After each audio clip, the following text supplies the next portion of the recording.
Hello friend WhatsApp. आप देख रहे हैं यूट्यूब चैनल और मैं हूं इमरान फ़रूक। दोस्तों आज की वीडियो जो है ये हमारे नेक्स्ट जेएस की जो सीरीज़ है learn Next JS with Dave Gray, ये उसी का एक नेक्स्ट पार्ट है। आज की वीडियो में हम देखेंगे कि हम कैसे इंटीग्रेट करते हैं नेक्स्ट ऑर्थ V5 को, जो सबसे लेटेस्ट वर्जन है इस टाइम, जो अभी तो बीटा है लेकिन आगे जाके स्टेबल हो जाएगा। ठीक है दोस्तों, उसको कैसे इंटीग्रेट करते हैं हम अपनी नेक्स्ट जेएस ऐप के साथ। ठीक है दोस्तों, और उसके लिए मैंने एक बिल्कुल स्पेशल आपके लिए नई ऐप बनाई है। स्मॉल सी ऐप है लेकिन आपको इसमें मज़ा आएगा और आप समझेंगे कि कैसे आपने नेक्स्ट ऑथ को अपनी नेक्स्ट 15 के साथ कैसे इंटीग्रेट करना है। ठीक है दोस्तों, तो वीडियो स्टार्ट करने से पहले अगर आप मेरे चैनल पर नए हैं तो चैनल को सब्सक्राइब कर लीजिए और बेल आइकन का बटन लाजमी दबाइए ताकि मेरी आने वाली वीडियो का नोटिफिकेशन आपको मिल सके। तो पहले दोस्तों हम उस प्रोजेक्ट का ओवरव्यू कर लेते हैं, हम क्या बनाने जा रहे हैं। दोस्तों ये एक फिक्शनल ऐप बनाई है जिसका नाम है ट्वीटली। बेसिकली यहाँ पर मेन फंक्शन यही है कि आप अपनी ट्वीट शेयर कर सकते हैं। ठीक है दोस्तों, और आपको सबसे पहले ज्वाइन करना पड़ेगा टू शेयर योर ट्वीट। ठीक है दोस्तों, उसके लिए मैं यहाँ पर साइन इन का बटन है, साइन इन के बटन पर क्लिक करूँगा तो वो मुझे साइन इन करना शुरू कर देगा। ठीक है दोस्तों, ये देखें अब ऊपर लोडिंग चल रही है और साइन इन हो रहा है। ठीक है दोस्तों, जैसे मैं साइन इन हुआ तो मेरे पास ट्वीट करने के लिए फॉर्म आ गया और सबमिट का बटन आ गया। ठीक है दोस्तों, और साथ मैंने एक ट्वीट की हुई है तो वो ट्वीट आ रहा है, साथ हमें ये बता रहा है कितने मिनट पहले मैंने की है। और अगर मैं यहाँ पर आकर लिखता हूँ hello friends next JS is awesome, और मैं यहाँ पर ये करता हूँ क्लिक, तो ये देखिए यहाँ पर ये लोड ट्वीटिंग लिखा हुआ आ गया है, साथ लोडिंग, और ऊपर जैसे ही वो गया तो साथ ऊपर लिखा हुआ है ट्वीट क्रिएटेड सक्सेसफुली। और ये देखें यहाँ मेरी ये लिस्ट भी ऑटोमेटिकली अपडेट हो रही है। ठीक है दोस्तों, इसमें जो है अब बात कर लेते हैं which tech stack we are going to use.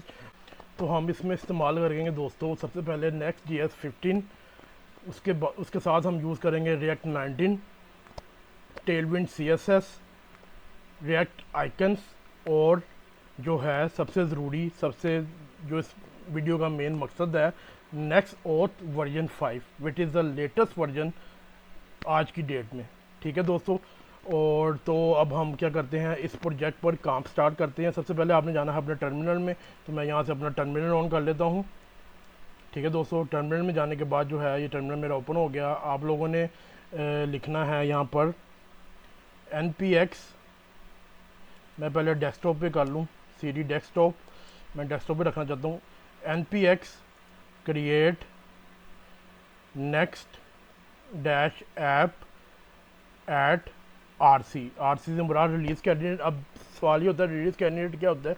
Basically दोस्तों रिलीज़ कैंडिडेट वो हिस्सा होता है जो आपकी जो स्टेबल वर्जन है उससे आने से पहले जो वर्जन होता है उसे आप रिलीज़ कैंडिडेट कहते हैं। ठीक है दोस्तों, और by the end of this year next JS 15 और रिएक्ट 19 का स्टेबल वर्जन होपफुली आ जाएगा, जो कि न्यूज़ में हमें पता लगा है। ठीक है दोस्तों, तो और यहाँ पर मैं ऐसे करता हूँ ये, और वो यहाँ से मेरे से कुछ चीज़ें पूछेगा तो मैं आप मेरे साथ साथ वो चीज़ें फिल करते रहिए जो जो जो भी यहाँ पर हमसे ये CLI पूछेगी नेक्स्ट जेएस की। ठीक, सबसे पहले वो पूछ रहा है आपके प्रोजेक्ट का नाम क्या है, तो नाम मैंने रखूँगा यहाँ पर ट्वीटली YT, यानी कि यूट्यूब के लिए है। तो दूसरी चीज़ वो कह रहा है आपने टाइपस्क्रिप्ट यूज़ करनी है। जी हाँ जी, मैं इसमें टाइपस्क्रिप्ट भी यूज़ करूँगा। ESLint यूज़ करना नहीं, मैं इसमें ESLint इस ऐप में यूज़ नहीं कर रहा। टेलविंड CSS, यस, सारी स्टाइलिंग के लिए हम टेलविंड CSS यूज़ करेंगे। सोर्स डायरेक्टरी मैं यूज़ नहीं कर सकता पर्सनली, अगर आप करना चाहें तो कर सकते हैं। ऐप राउटर, जी हाँ जी, app router is the latest way to run next JS app. ठीक है दोस्तों, और टर्बो पैक को कह रहा है यूज़ करना है या नहीं। टर्बो पैक दोस्तों क्या है, टर्बो पैक जैसे कि हमारा वेब पैक था पहले, अब टर्बो पैक नेक्स्ट जेएस की टीम ने अपना एक बंडल बनाया है जो कि वेब पैक वगैरह से 110 टाइम्स काफ़ी ज़्यादा फास्टर है। ठीक है दोस्तों, लेकिन हम यहाँ पर टर्बो पैक यूज़ नहीं करेंगे। क्यों नहीं करेंगे, क्योंकि ये अभी स्टेबल नहीं है और ये नेक्स्ट ऑथ 5 के साथ कंपैटिबल नहीं है, तो यहाँ पर हम नो करेंगे। ठीक है दोस्तों, दूसरा लास्ट में कह रहा है आपने इम्पोर्ट एलिस को कस्टमाइज़ करना है, तो मैं कस्टमाइज़ नहीं करूँगा, मैं यहाँ नो कर दूँ। ठीक है दोस्तों, तो यहाँ पर वो अब उसने स्टार्ट कर दी है मेरी सारी चीज़ें डाउनलोड करना। ठीक है, जैसे ही डाउनलोड होता है तो फिर हम आगे इस पर काम स्टार्ट करते हैं। दोस्तों ये देखिए ऐप जो है हमारी हो चुकी है इंस्टॉल। अब मैं CD करता हूँ उस फोल्डर में जहाँ पर मैंने जिसमें ये सारा काम होना करना है हमने, और मैं उसे रन कर लेता हूँ अपने कोड एडिटर में। और यहाँ पर आ गए, कोड एडिटर में आ गए हम, ठीक है दोस्तों। और यहाँ पर ऐप को क्लीन अप करने से पहले कुछ चीज़ें हैं जो हमने करनी है दोस्तों। सबसे पहले जो है हम अपना डेटाबेस को सेटअप करेंगे। सो यहाँ पर आकर आपने लिखना है railway.app/new, ठीक है दोस्तों। तो आपके लिए ये डेटाबेस यहाँ पर तैयार होना शुरू होगा। जैसे कि हम यहाँ पर पोस्टग्रेस यूज़ करेंगे, तो मैं एसक्यूएल पोस्टग्रेस पे क्लिक कर दिया और ये हमारे लिए नया न्यू डेटाबेस क्रिएट करना शुरू कर देगा। जब तक ये क्रिएट कर रहे हैं उतनी देर हम लोग इसमें अपनी ऐप में प्रिज्मा इंस्टॉल कर लें। प्रिज्मा बेसिकली क्या है, प्रिज्मा एक ORM है। ORM क्या होता है, ये ORM होता है कि अगर आपको बैकएंड पे SQL क्यूरीज लिखनी नहीं आती तो आप प्रिज्मा वगैरह को यूज़ कर सकते हैं, जिसकी मदद से आप इजीली जावास्क्रिप्ट के मोड में जाकर अपनी क्यूरी लिख सकते हैं और आप सुकून से फिर काम कर सकते हैं, ठीक है दोस्तों। आप साथ साथ सीखते भी जाइएगा इसमें। प्रिज्मा गेटिंग स्टार्टेड भी क्लिक किया मैंने और add to an existing project relational database है हमारा। और मैं यहाँ पर आकर कुछ कमांड्स ये लेनी है। सबसे पहले मैंने ये लेना है npm इंस्टॉल, और यहाँ पर हमने प्रिज्मा को इंस्टॉल करना शुरू कर देना। मैं यहाँ पर आया, इस VS कोड में अपना टर्मिनल भी होता है दोस्तों। तो मैं यहाँ पर आकर इसे ओपन किया टर्मिनल को, और यहाँ पर आकर मैंने वो कमांड पेस्ट करके इंस्टॉल करना शुरू कर देना, ठीक है दोस्तों। तो ये अब इंस्टॉल होना शुरू होगा, ठीक है दोस्तों। दूसरे तो हम देखते हैं कि क्या हमारा वो आ चुका है। और ये देखें हमारा ये सेटअप हो रहा है, डिप्लॉयमेंट ऑनलाइन डेटाबेस, और ये हमारा डेटाबेस हो गया तैयार। लेकिन यहाँ पर एक गोचा है, ये टेम्प्रेरी डेटाबेस होता है सिर्फ 24 आवर्स के लिए, ठीक है दोस्तों। अगर आपने इसको परमानेंट करना है तो आपको यहाँ पर क्लेम प्रोजेक्ट पे क्लिक करना पड़ेगा और अपने जीमेल से या गिटहब से यहाँ साइन अप करना पड़ेगा। ये आपको ऑटोमेटिकली $2 to $3 का क्रेडिट दे देते हैं, जो कि बहुत इनफ होता है आपको अपने कोई प्रोजेक्ट वगैरह करने के लिए, ठीक है दोस्तों। लेकिन मैं यहाँ 24 आवर वाला कर रहा हूँ, ठीक है, क्योंकि इस वीडियो के लिए काफ़ी है। और यहाँ पर सेटअप हो गया। उसके बाद यहाँ पर आए हम, और यहाँ पर हमने ये लेना है डेटाबेस पब्लिक URL, ठीक है दोस्तों। लेकिन उससे पहले हमें अपना प्रिज्मा सेटअप करना पड़ेगा। जैसे ही प्रिज्मा इंस्टॉल होता है तो फिर हम अपना ये सेटअप करते हैं, ठीक है दोस्तों। तो ये हमारा प्रिज्मा जो इंस्टॉल हो चुका है, ठीक है दोस्तों। आपने जब प्रिज्मा इंस्टॉल हो जाए तो उसके बाद आप लोगों ने क्या करना है, यहाँ पर अपने टर्मिनल में कमांड लिखनी है npx प्रिज्मा इनिट, ठीक है दोस्तों, और आपने एंटर कर देना है। तो आपके लिए वो ऑटोमेटिकली प्रिज्मा फाइल सेटअप कर देगा और एनवायरनमेंट वेरिएबल बना देगा, ठीक है दोस्तों। वो बता भी रहा कि आप उसके लिए आपने तैयार किया, उन्होंने एक प्रिज्मा का फोल्डर तैयार किया और schema.prisma की फ़ाइल हमारे लिए तैयार की है, ठीक है दोस्तों। और यहाँ पर आकर आपने चेक करना है कि आपका यहाँ पर प्रोवाइडर कौन सा हो, पोस्टग्रेस SQL, ठीक है दोस्तों। और उसके बाद जो है उसने हमारी डॉट इन्वायरमेंट की वेरिएबल भी यहाँ पर दी है, ठीक है दोस्तों। तो आपने क्या करना है, उसके बाद आपने आना है अपने यहाँ पर, और यहाँ पर आने के बाद ये जो वेरिएबल है हमारा डेटाबेस पब्लिक URL, इसको आपने यहाँ से कर लेना है कॉपी करने के बाद जो है आप लोगों ने इसकी जगह पेस्ट कर देना, ठीक है दोस्तों। तो यहाँ पर आकर मैं ये इसे पेस्ट कर देता हूँ, ठीक है दोस्तों। तो ये हमारा हो गया है पेस्ट, ठीक है। और उसके बाद आपने इसको फाइल को कर देना है सेव, ठीक है। और ये ऑटोमेटिकली जो है ये फाइल हमारी वो बाद में उठा लेगा, ठीक है दोस्तों। तो यहाँ तक आपको क्लियर हो गया होगा। अब नेक्स्ट जो है हमने कुछ डाटा मॉडल्स तैयार करने हैं जो कि हमारे यूज़र को सेव करेंगे हमारे डेटाबेस में। लेकिन उससे पहले हमने नेक्स्ट ऑथ को साथ साथ सेटअप करना है। तो नेक्स्ट ऑथ को सेटअप करने के लिए क्या करेंगे आप लोगों ने आना है यहाँ पर, आपने गूगल में जाके लिखना है auth.js, ठीक है दोस्तों।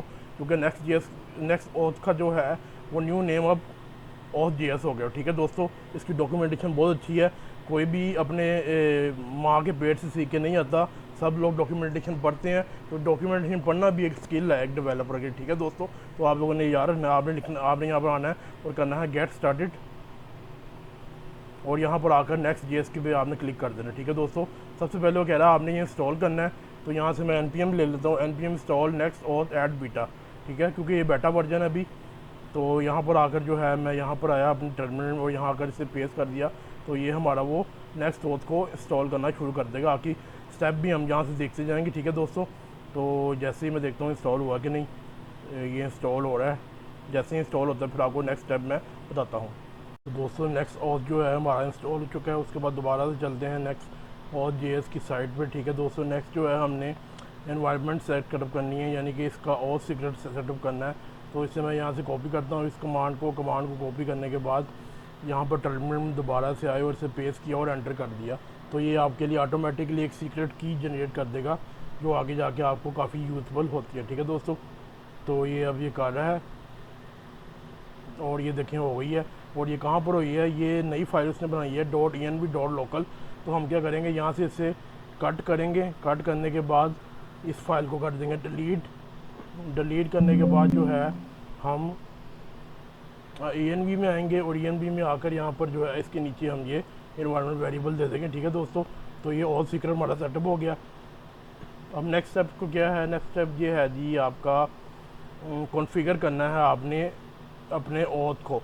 नया तरीका है जो बताया गया है Auth.js वालों की तरफ से। उसके लिए ये है कि आपने सबसे पहले अपने आना है यहाँ पर ऐप में और यहाँ पर आपका जो रूट फोल्डर है उसके अंदर आपने एक नई फाइल क्रिएट करनी है auth.ts।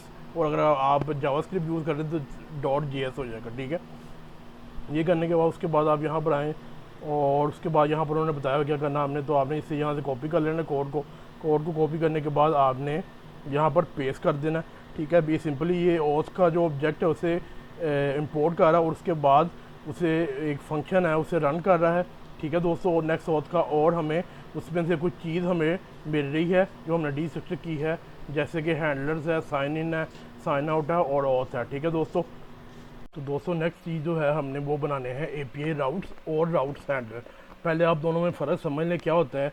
API राउट्स आपके वो एंड पॉइंट्स होते हैं जहाँ से आप अपना डाटा क्रिएट करते हैं, रीड करते हैं, अपडेट करते हैं या डिलीट करते हैं। ठीक है दोस्तों, और राउट हैंडलर्स क्या होते हैं, बेसिकली राउट हैंडलर वो फंक्शन होते हैं जो आपको डाटा क्रिएट करने में, रीड करने में, अपडेट करने में और डिलीट करने में डाटाबेस में जो फंक्शन इस्तेमाल होते हैं उसे राउट हैंडलर्स कहते हैं। ठीक है दोस्तों, तो ये दोनों में फ़र्क है कि API राउट्स क्या होते हैं और राउट्स हैंडलर क्या होते हैं। ठीक है, तो वो कैसे बनाना है वो हमें बताया हुआ है और JS वालों ने कि यहाँ पर आके उन्होंने कहा है कि आपने ये बनाना है ऐप के अंदर एक API का फोल्डर बनाना है, उसके अंदर ऑथ का फोल्डर बनाना है और उसके अंदर ये वाली डॉट नोटेशन बनानी है नेक्स्ट ऑथ की और उसके अंदर route.ts की फाइल बनानी है। ठीक है दोस्तों, तो हम इसमें आए अपने API के फोल्डर में आए, इसमें हमने नया फोल्डर क्रिएट किया है API के नाम से और उसके अंदर जो है हमने ऑथ का फोल्डर बनाया और उसके अंदर जो है हमने ब्रैकेट देकर डॉट नेक्स्ट ऑथ बनाया। और ये डॉट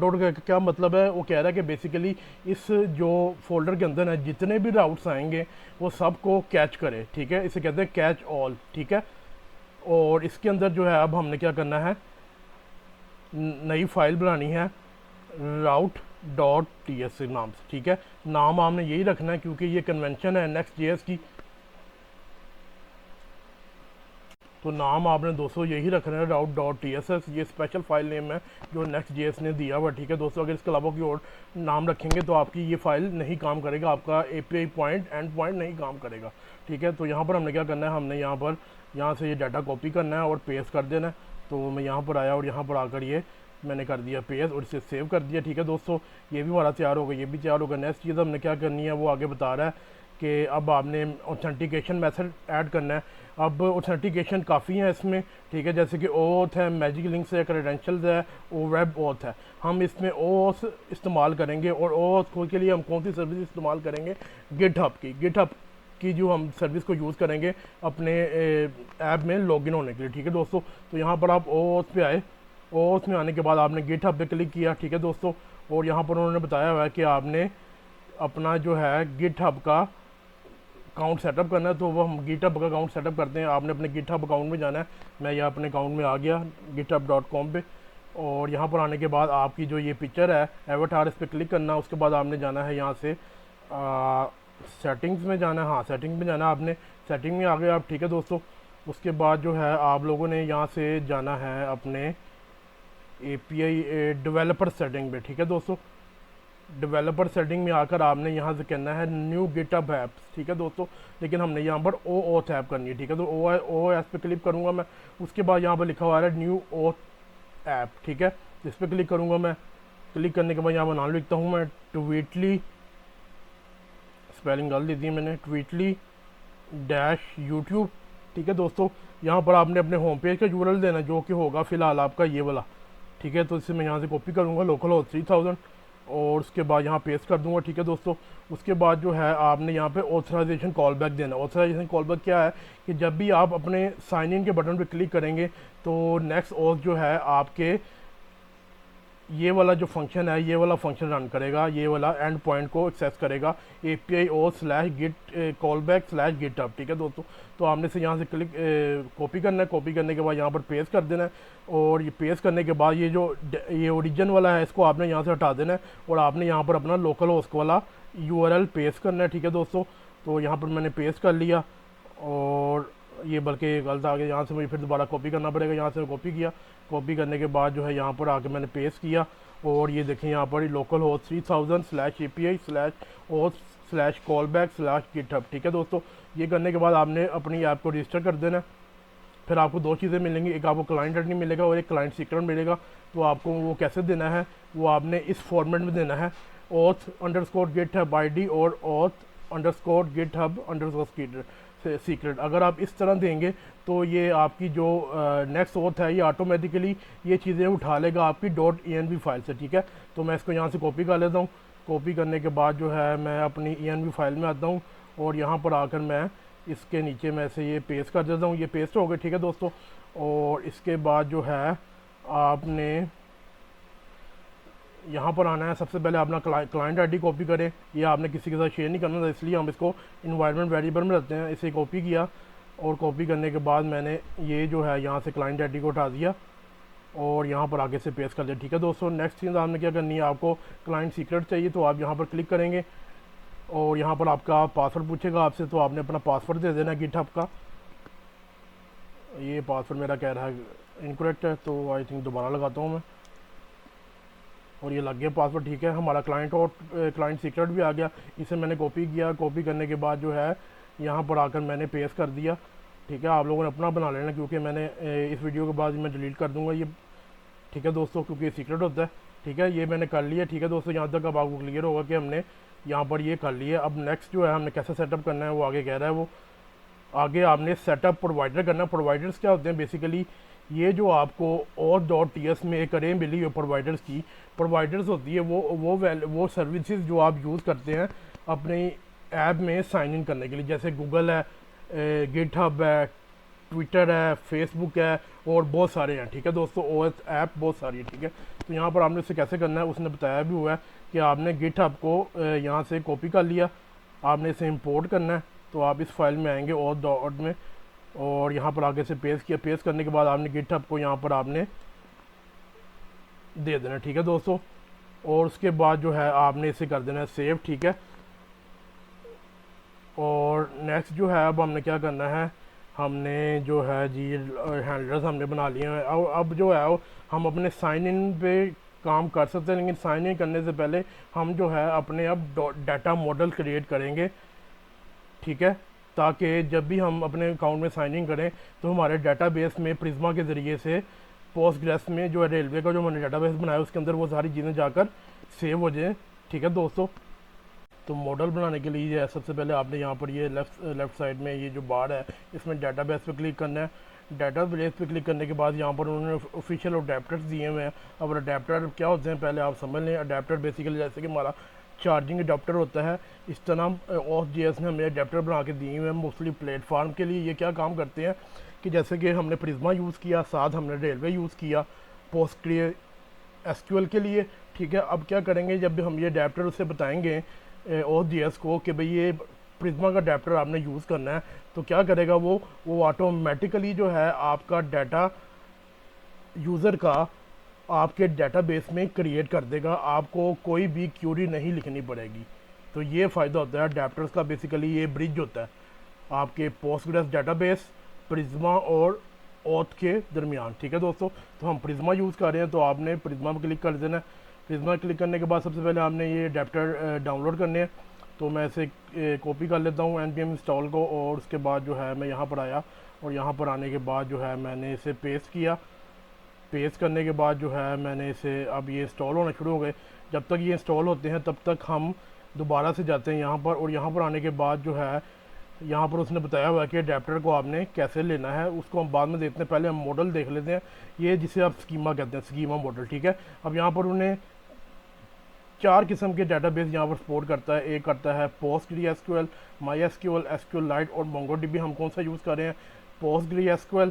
तो हम इसे यहाँ से कर लेंगे और यहाँ से हम जो है ये सारा डाटा यहाँ से हम कर लेंगे कॉपी करने के बाद जो है हम जाएंगे अपने कोड एडिटर में। कोड एडिटर में जाने के बाद आपने ये जो हमारी स्कीमा डॉट प्रिज्मा की फ़ाइल प्रिज्मा ने हमारी बनाई थी, इसे आप सारी डिलीट कर दें। डिलीट करने के बाद सारे को पेस्ट कर दें। पेस्ट करने के बाद जो सबसे एंड पे जो है ये है मॉडल ऑथेंटिकेटर, ये हमें नहीं चाहिए। ठीक है दोस्तों, तो ये उन्हें दिया हुआ है कि ऑप्शनल है ये, तो इससे आप यहाँ से डिलीट कर दें। ठीक है दोस्तों, उसके बाद जो है यहाँ पर देखें उन्हें ये काफ़ी सारे दिए हुए हैं, जैसे कि यूज़र का मॉडल है, आईडी हमारा सेव करेगा, नेम करेगा, ईमेल करेगा, इमेज करेगा। ठीक है दोस्तों, और काफ़ी सारे मॉडल हैं। ठीक है, आप देख लें कितनी आसानी से लिखे हैं, जैसे कि आप जावास्क्रिप्ट का ऑब्जेक्ट लिखते हैं। ठीक है दोस्तों, तो ये मॉडल अब हमने इसमें डाल दिए। अब हमने क्या करना है, सिंक करना है अपने प्रिज्मा के साथ विद पोस्टग्रेस डाटाबेस। ठीक है दोस्तों, लेकिन ये इंस्टॉल और जैसे ही इंस्टॉल होता है तो हम फिर इस पर काम स्टार्ट करते हैं। तो ये देखिए हमारा इंस्टॉल हो चुका है। इसके बाद आपने कहाँ पर जाना है, अपनी auth.ts में जाना है। ठीक है दोस्तों, यहाँ पर आपने इसको ऑब्जेक्ट में देना है प्रोवाइडर्स नहीं देना, बल्कि क्या देना है आपने, अडेप्टर्स। ठीक है दोस्तों, अडेप्टर्स का यहाँ पर ऑटोमेटिकली पता नहीं क्यों शो नहीं कर रहा। हम दोबारा से जाते हैं अपने, और यहाँ पर आकर अडेप्टर का उन्होंने सारा हमें बताया हुआ है, जैसे कि यहाँ पर ये अडेप्टर है और अडेप्टर हमने कौन सा यूज़ करना है, प्रिज्मा अडेप्टर हमने इंस्टॉल कर लिया हुआ है। तो यहाँ पर है, यहाँ पर आकर हमने अडेप्टर्स दिए और उसके बाद यहाँ पर हमने दे दिया प्रिज्मा अडेप्टर, ये ऑटोमेटिकली आगे इंपोर्ट हो गया। ठीक है दोस्तों, ये एक फंक्शन है, इसको हमने प्रिज्मा क्लाइंट पास करना है। प्रिज्मा क्लाइंट हमने कैसे क्रिएट करना है, क्योंकि आपकी नेक्स्ट जेएस साइट जो है सर्वर साइड रेंडर होती है, तो वो क्या करती है, आपके प्रिज्मा क्लाइंट के एक से ज़्यादा इंस्टेंट क्रिएट कर लेती है, जिसका नुकसान क्या होता है, या तो आपको परफॉर्मेंस का इशू आता है या फिर आपकी ऐप क्रैश होने का खतरा होता है। तो उससे सेफ्टी इख्तियार करने के लिए क्या करेंगे हम, आपने जाना है यहाँ पर अपने ब्राउज़र में जाकर देखने हैं, लिखना है best practice for initiating Prisma client in next JS. आपने क्लिक कर देना इस पर। सबसे पहला लिंक है ये best practice for initiating Prisma client, और आपने ये देखें यहाँ कॉपी करना है, ये वो सारा वाला डाटा ये वाला, इसे मैं कर लेता हूँ कॉपी करने के बाद जो है यहाँ पर आया आप प्रिज्मा के फोल्डर में, यहाँ पर आपने एक नई फाइल बनाई prisma.ts और यहाँ पर आपने इसे पेस्ट कर दिया।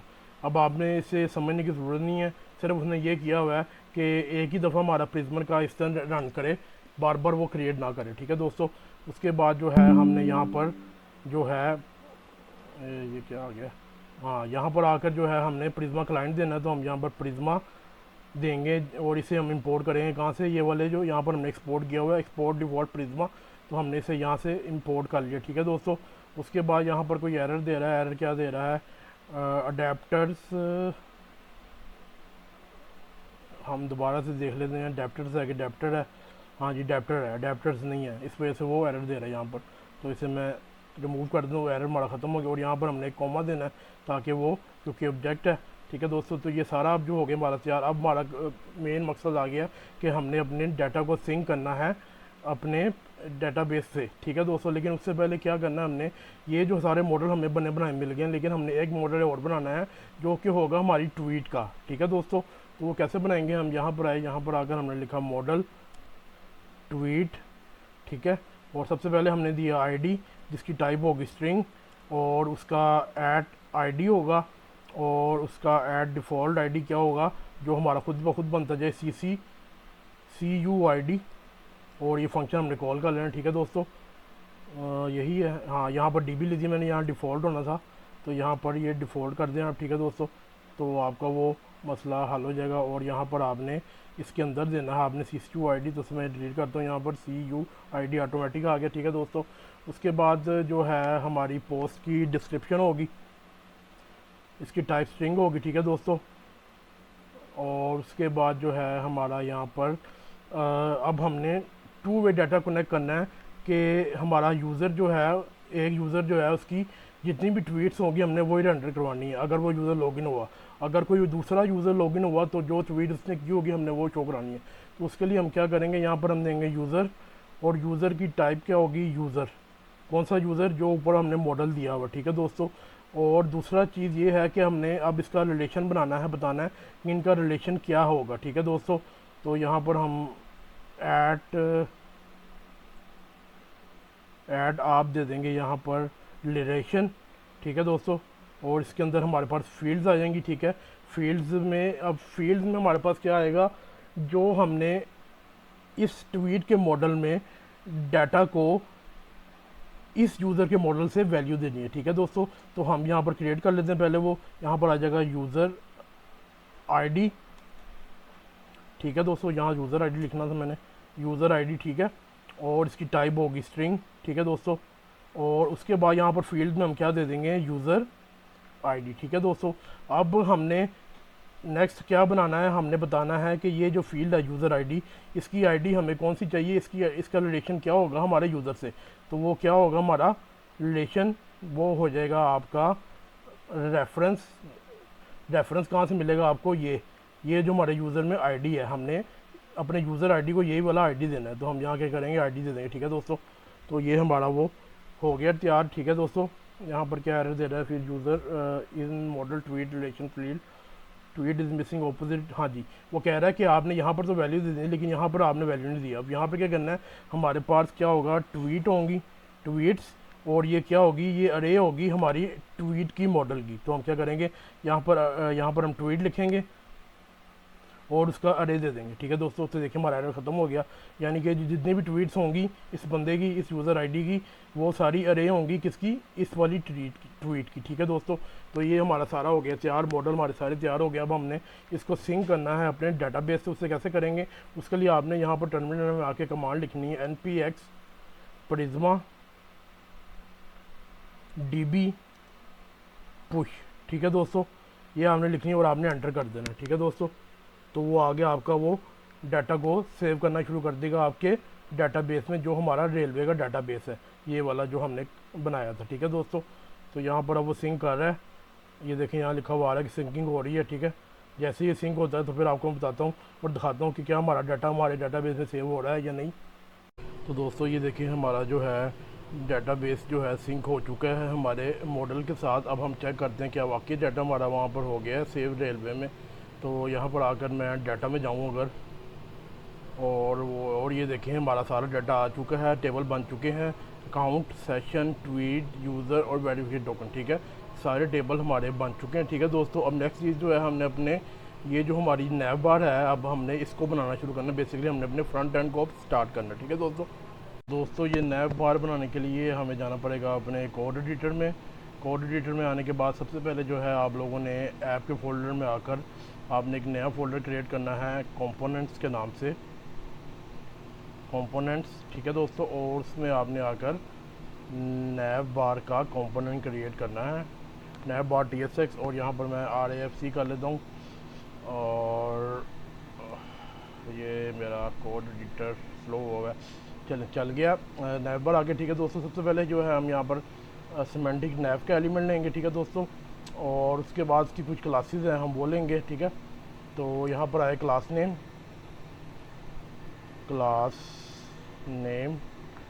और क्लास नेम हमारा इक्वल हो जाएगा, ठीक है जी, फ्लेक्स कंटेनर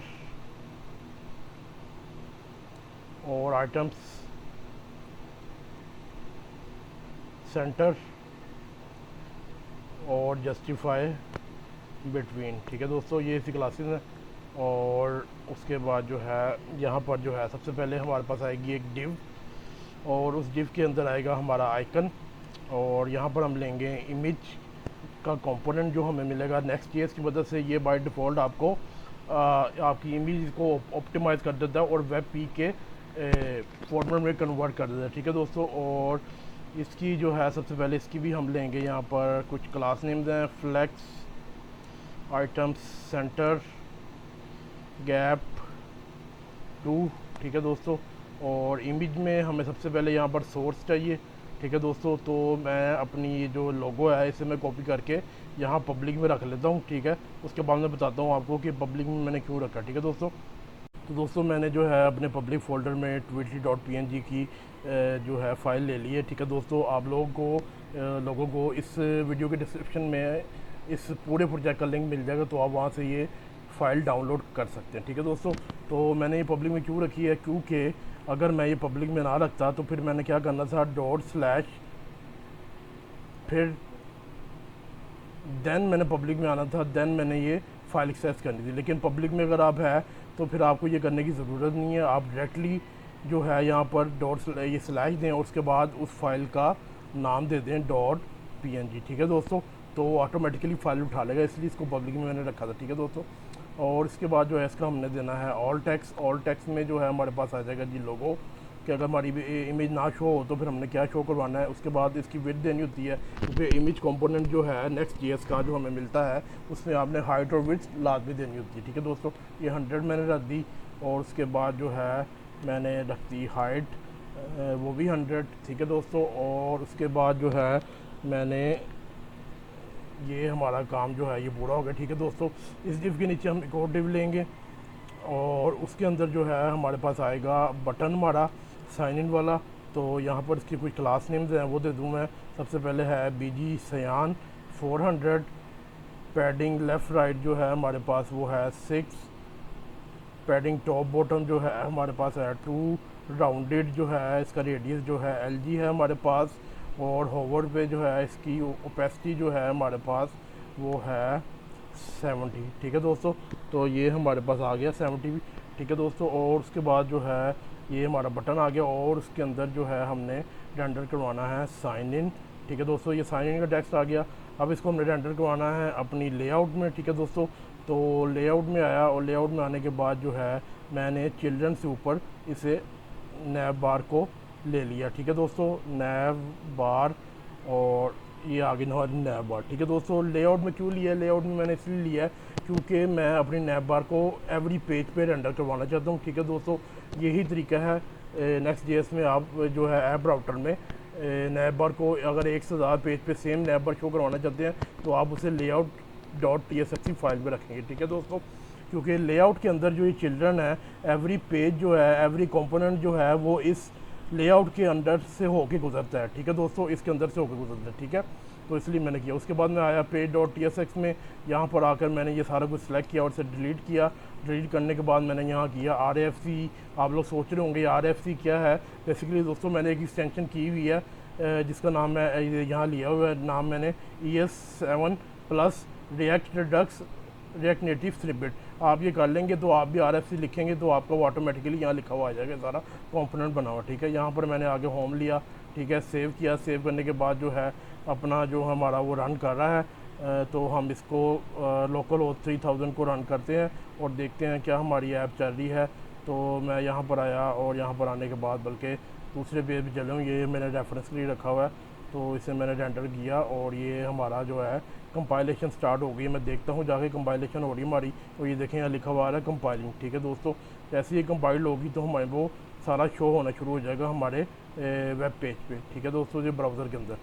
तो ये अभी टाइम ले रहा है क्योंकि इसका जो डेव सर्वर है लोकल काफ़ी स्लो है, लेकिन जब आप इसको डिप्लॉय करते हैं अपने वर्सल वगैरह पे तो आपका ये सारा काम बेहतरीन हो जाए। ये देखें अब ये हमारा आ चुका है। ठीक है दोस्तों, और यहाँ पर कुछ चीज़ें हैं कि हमने इसे सेंटर में करना है। ठीक है दोस्तों, आई थिंक हाँ जी, यहाँ पर ये हम देख लेते हैं ये सेंटर में क्यों नहीं आ रहा। यहाँ पर आया मैं, और यहाँ पर आने के बाद इसको मैं बिग स्क्रीन पे ले जाऊँ तो ये बड़ी स्क्रीन पे आ गया हम। ठीक है दोस्तों, और यहाँ पर है आइटम सेंटर, ये सेंटर में ही आ रही है, लेकिन यहाँ पर जो इशू है सबसे पहले जो है इसका टेक्स्ट जो है मैंने वाइट करना है। ठीक है दोस्तों, दूसरी चीज़ ये है कि इसके साइड पे कोई नहीं आ रही, जबकि हमने इसमें देखें तो इन दोनों साइडों पे हमारे पास पैडिंग है। और पैडिंग मैंने किस तरह दी हुई है, क्योंकि मैंने जो है इस नैब बार को कंटेनर की क्लास दी हुई है, तो कंटेनर को मैं अपने अपडेट करना चाहूँ तो उसके लिए क्या करना पड़ेगा, टेलविंड config.ts में आया। यहाँ पर आने के बाद जो है मैंने अपना ये एक्सटेंड में से सारी चीज़ें उड़ा दी। ठीक है दोस्तों, एक्सटेंड उड़ाने के बाद जो है यहाँ पर आया, और यहाँ पर आकर मैंने लिखा कंटेनर, तो ये कंटेनर आ गया। ये हमारे पास ऑब्जेक्ट है, यहाँ पर हम इसकी पैडिंग दे देंगे और पैडिंग इसकी आ जाएगी 3 रैम। इसको सेव करेंगे। सेव करने के बाद दोबारा से ब्राउज़र में जाएंगे, तो ब्राउज़र में जाने के बाद जो है हम अपने पेज पे जाएंगे तो देखिए हमारा ये सारा सेंटर में आ चुका है जैसे यहाँ पर है। ठीक है दोस्तों, और हमने जो है इसका कलर वाइट करना है, तो मैं यहाँ पर आया और यहाँ पर आकर मैं दोबारा से नैब बार में गया और यहाँ पर आकर मैंने लिखा टेक्स्ट वाइट। ठीक है दोस्तों, तो ये टेक्स्ट वाइट हो जाएगा हमारा। और जो है अब हम अपना लॉगिन करके देखते हैं तो क्या हमारा लॉगिन होता है या नहीं। तो मैं इस बटन पे करता हूँ क्लिक, और यहाँ पर देखता हूँ कि हमारी रिक्वेस्ट जा रही है या नहीं। अभी तक हमारी रिक्वेस्ट नहीं गई, तो मैं इसे दोबारा से क्लिक कर लेता हूँ और जो है हमारी रिक्वेस्ट जाना शुरू हो गया आई थिंक। बल्कि इसे मैं एक बार रिफ़्रेश भी कर लूँ, क्योंकि बाद हुआ ये होता है कि वो वहाँ से फ़ाइल पहले नहीं उठाता। तो इसे मैं क्लिक किया और अब देखते हैं कि ये हमारा जाता है या नहीं। और यहाँ पर ये कंपाइल कर रहा है। ऑन क्लिक का मैंने इवेंट दिया है बटन पे कि नहीं, पहली बात तो ये क्यों नहीं कर रहा, क्योंकि ऑन क्लिक का मैंने इवेंट ही नहीं दिया हुआ इस बटन पे। ठीक है दोस्तों, तो ऑन क्लिक देने के लिए हमें पहले इस कंपोनेंट को क्लाइंट कंपोनेंट में कन्वर्ट करना पड़ेगा। क्यों? क्योंकि by default every component, every page, every layout in Next.js app router is a react server component. ठीक है दोस्तों, ये आपने याद रखना है, फिर आपको फ़ायदा रहेगा सारी ज़िंदगी। क्लाइंट, ठीक है दोस्तों, ये यूज़ क्लाइंट आ गया, इसका मतलब ये अभी सारा हमारा कन्वर्ट हो गया किसके अंदर, क्लाइंट कंपोनेंट में। ठीक है दोस्तों, और यहाँ पर आकर मैंने लिया ऑन क्लिक का इवेंट। ऑन क्लिक के अंदर मैंने एक एनोनिमस फंक्शन पास किया और पास करने के बाद जो है यहाँ पर मैंने जो है साइन इन का फंक्शन गेट किया, जो हमें मिला है Next.auth/react से। ठीक है, आपने इसे कॉल करना है और आपने इसका प्रोवाइडर बताना है। प्रोवाइडर मैं आपको समझाता हूँ। तो हमारा प्रोवाइडर गिटहब है, तो हम गिटहब लेंगे। अगर आप गूगल यूज़ करेंगे तो आप गूगल लेंगे, ट्विटर यूज़ करेंगे तो आप ट्विटर लेंगे, so on and so fourth. ठीक है, ये अब हमारा हो गया और रिफ़्रेश हुआ। इसके बाद इसको दोबारा से मैं रिफ़्रेश कर लेता हूँ ताकि कोई टेंशन ना हो। और इसके बाद जो है मैं इस बटन पे क्लिक करता हूँ और मैं देखता हूँ क्या हमें ये लेके जाता है। और उसके बाद जो है मैं देखता हूँ यहाँ कंपाइलेशन, हाँ जी देखें हमारी API राउट कॉल हो रहा है और ये हमारे साइन इन पे ले गया है। ठीक है दोस्तों, और ये हमें वो कह रहा है साइन इन करना है, हमने ऑथराइज़ करना है इस ऐप को। तो मैं कहूँगा येस ऑथराइज़ इमरान फ़ारूक। और जैसे ही ये हम साइन इन हो जाएंगे तो ये हमें ले जाएगा हमारे होम पेज पे वापस। ठीक है दोस्तों, ये अब टाइम ले रहा है क्योंकि ये ऑथराइज़ कर रहा है। मैं API देखता हूँ दोबारा से। API देखें, यहाँ पर रिक्वेस्ट जा चुकी है पोस्ट की और यहाँ पर जो है ये net I think internet slow, ये देखें हमारा, और हम साइन इन हो चुके हैं। अब साइन इन का कैसे पता लगेगा? साइन इन का पता चलाने का तरीका तो एक ये भी है कि ये मेरा ख्याल है Next.auth जो है आपके जो आपकी जो लोकल मेमोरी होता है उसमें भी वो इन चीज़ों को रखता है। तो मैं देखता हूँ लोकल स्टोरेज पे जाके और यहाँ पर ये देखें Next.auth का मैसेज आ चुका है, इवेंट सेशन। ठीक है दोस्तों, और यहाँ पर वो सारा आ चुका है। ठीक है दोस्तों, तो हम साइन इन हो चुके हैं। ठीक है दोस्तों, अब नेक्स्ट चीज़ जो ये है कि यहाँ पर हमने क्या करना है कि अगर मैं लॉगिन हूँ तो मैंने यहाँ पर ये इमेज रेंडर करवानी है, एवाटार रेंडर करवाना अपना, और एक साइन आउट का बटन। ठीक है दोस्तों, तो अब हम उस पर काम स्टार्ट करते हैं कि हम इसे कैसे करेंगे। तो यूज़र को यहाँ पर उसकी एवाटार और वो बटन शो कराने के लिए हमें क्या करना पड़ेगा? हमें सबसे पहले हमारा यूज़र का ऑब्जेक्ट चाहिए जो कि हमें Next.auth की तरफ से मिलता है। अब बेसिकली दोस्तों उसके दो तरीक़ेकार होते हैं। एक तो होता है कि आप उसे क्लाइंट साइड रेंडर करवा लें, क्लाइंट साइड पे फैच करवा लें, या फिर होता है सर्वर साइड पे। लेकिन क्लाइंट साइड में मसला ये है कि आपको सबसे पहले अपनी सारी ऐप को सेशन प्रोवाइडर के नाम से एक कंपोनेंट है उसमें रैप करना पड़ेगा। उसके बाद आप अपना यूज़र गेट कर सकते हैं किसी भी कंपोनेंट में। तो इसलिए मैं दोस्तों इसको मैं अपने जो है यूज़र को सर्वर साइड पे रेंडर करवाऊंगा, सर्वर साइड पे फैच करूंगा और फिर मैं आगे अपने नैप बार के कंपोनेंट को पास कर दूंगा ताकि हमारा टाइम भी सेव हो। ठीक है दोस्तों, तो उसके लिए चलते हैं हम यहाँ पर। और यहाँ पर आने के बाद जो है हमारा लेआउट का कंपोनेंट है। यहाँ पर जो है हमने const session is equal to await auth कहाँ से मिल रहा है हमें? जो हमने auth.ds की फ़ाइल बनाई थी। ठीक है दोस्तों, यहाँ पर वो हमें अवेट का एरर दे रहा है। क्यों? क्योंकि हमने यहाँ पर इसको सिंक नहीं किया। तो हम क्या करेंगे? Sync function. ठीक है दोस्तों, क्योंकि every component, every layout in Next.js is react server component, तो हम डायरेक्टली वहाँ पर डाटा को कैच कर सकते हैं। उसके बाद जो हम इस सेशन को पूरे को पास कर देंगे अपने नैप बार को। ठीक है, तो और यहाँ पर आकर मैंने जो है यहाँ पर आकर यूज़र के नाम से एक प्रॉप लिया और यहाँ पर पूरे सेशन को मैंने कर दिया पास। ठीक है दोस्तों, यहाँ पर एरर दे रहा टाइप स्क्रिप्ट का कि आपने कोई प्रॉप यूज़ ही नहीं किया हुआ। तो मैं क्या करता हूँ, यहाँ पर आया, यहाँ पर आकर मैंने इंटरफेस डिफ़ाइन किया, इंटरफेस प्रॉप्स नैप बार में, और यहाँ पर मैं लूँगा यूज़र। और इसकी टाइप क्या होगी? इसकी टाइप पहले से हमें बनी हुई मिलेगी नेक्स्ट ऑथ की तरफ से। तो यहाँ पर आप यूज़र को नेक्स्ट ऑथ से इंपोर्ट कर सकते हैं। और दूसरी चीज़ इसके ये या तो ये नल होगा या फिर ये यूज़र होगा। ठीक है दोस्तों, ये हमारा हो गया। और उसके बाद जो है यहाँ पर आकर मैंने इसे डीस्ट्रक्चर कर लिया और यहाँ पर आकर मैंने इसे प्रॉप्स दिए और यहाँ पर मैंने यूज़र को कर लिया डीस्ट्रक्चर। ठीक है दोस्तों, अब इसके बाद जो है नेक्स्ट काम हमने क्या करना है, बेस ऑन अ कंडीशन हमने रेंडर करवाना है यहाँ पर। ठीक है दोस्तों, तो अब हम क्या करेंगे, बल्कि हमने यहाँ पर हमने सेशन डॉट यूज़र देना। ठीक है दोस्तों, और यहाँ पर ये कह रहा है कि आप इसके नल वैल्यू नहीं दे सकते, तो यहाँ पर मैंने ये दे दिया। ठीक है दोस्तों, तो एरर हमारा ख़त्म हो गया, यूज़र हमने उससे पास कर दिया।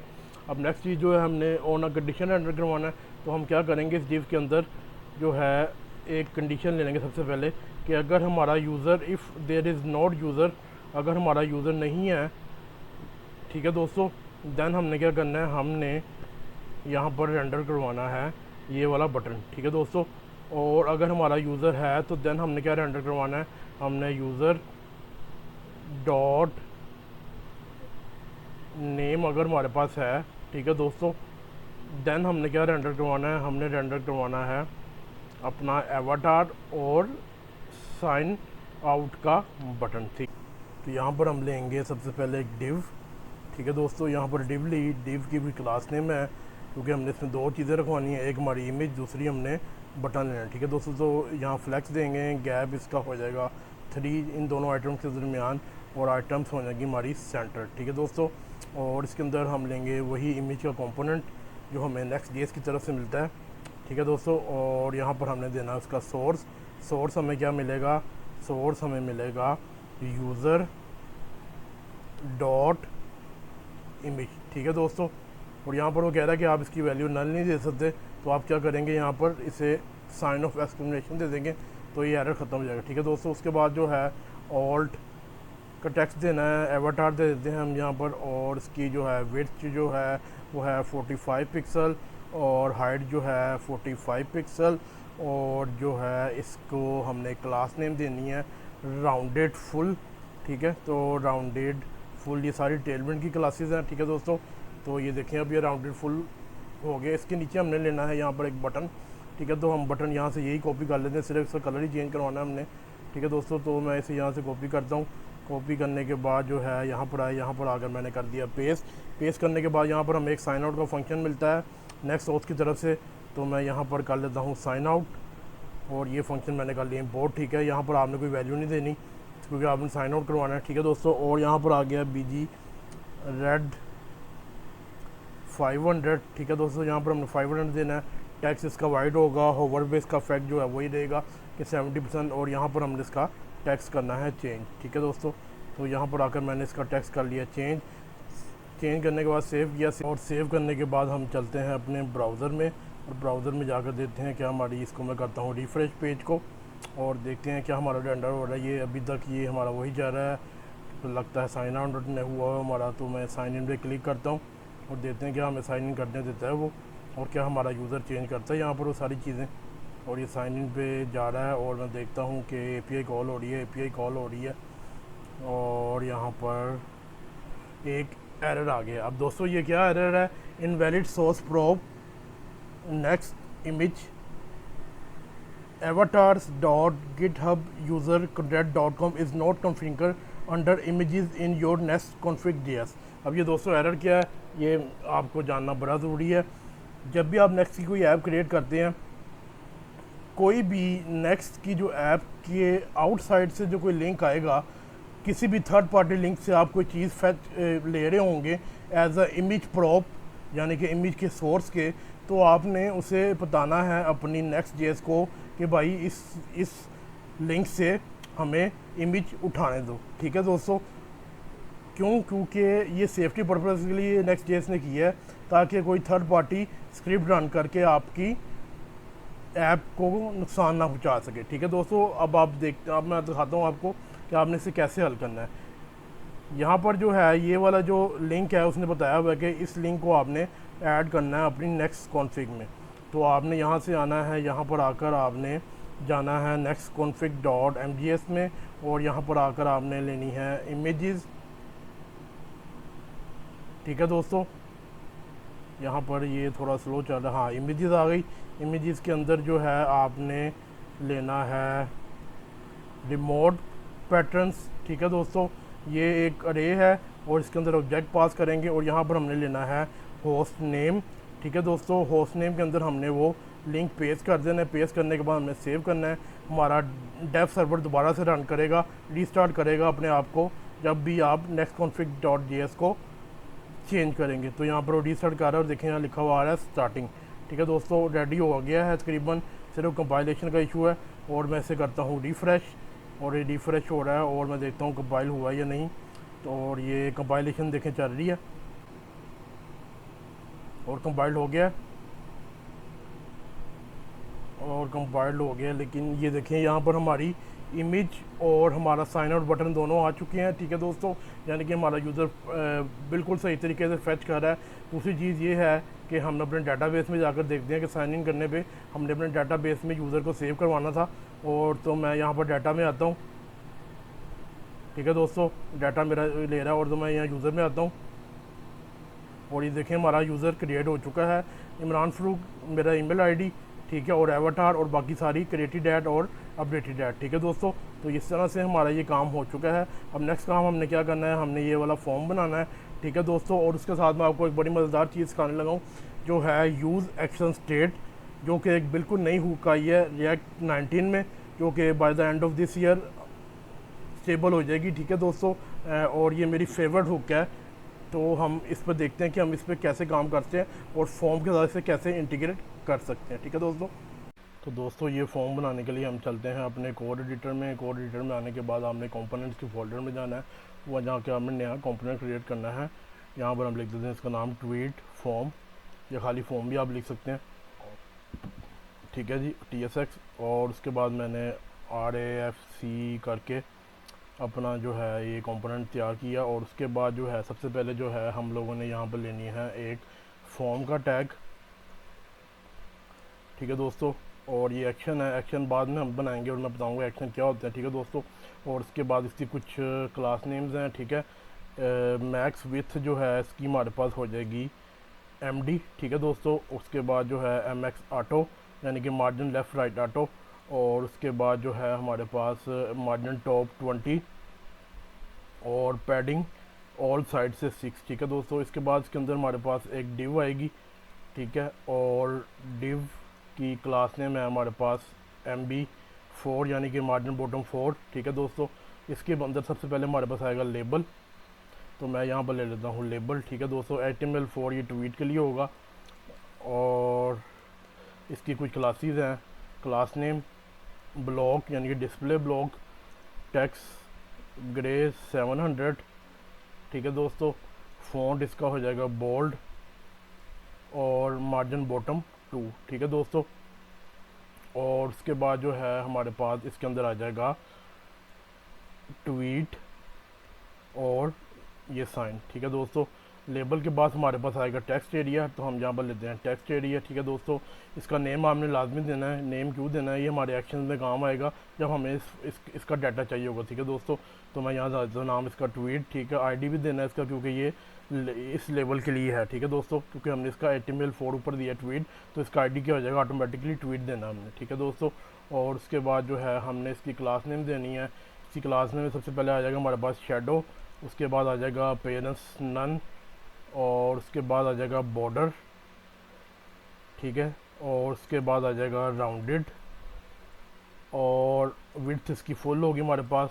ठीक है दोस्तों, पैडिंग टॉप बॉटम 2 और पैडिंग लेफ़्ट राइट हमारे पास 3 हो जाएगी। और उसके बाद जो है इसका टेक्स्ट जो है वो होगा ग्रे 700, और इसको मैं नेक्स्ट लाइन पे ले आता हूँ ताकि आपको नज़र आए।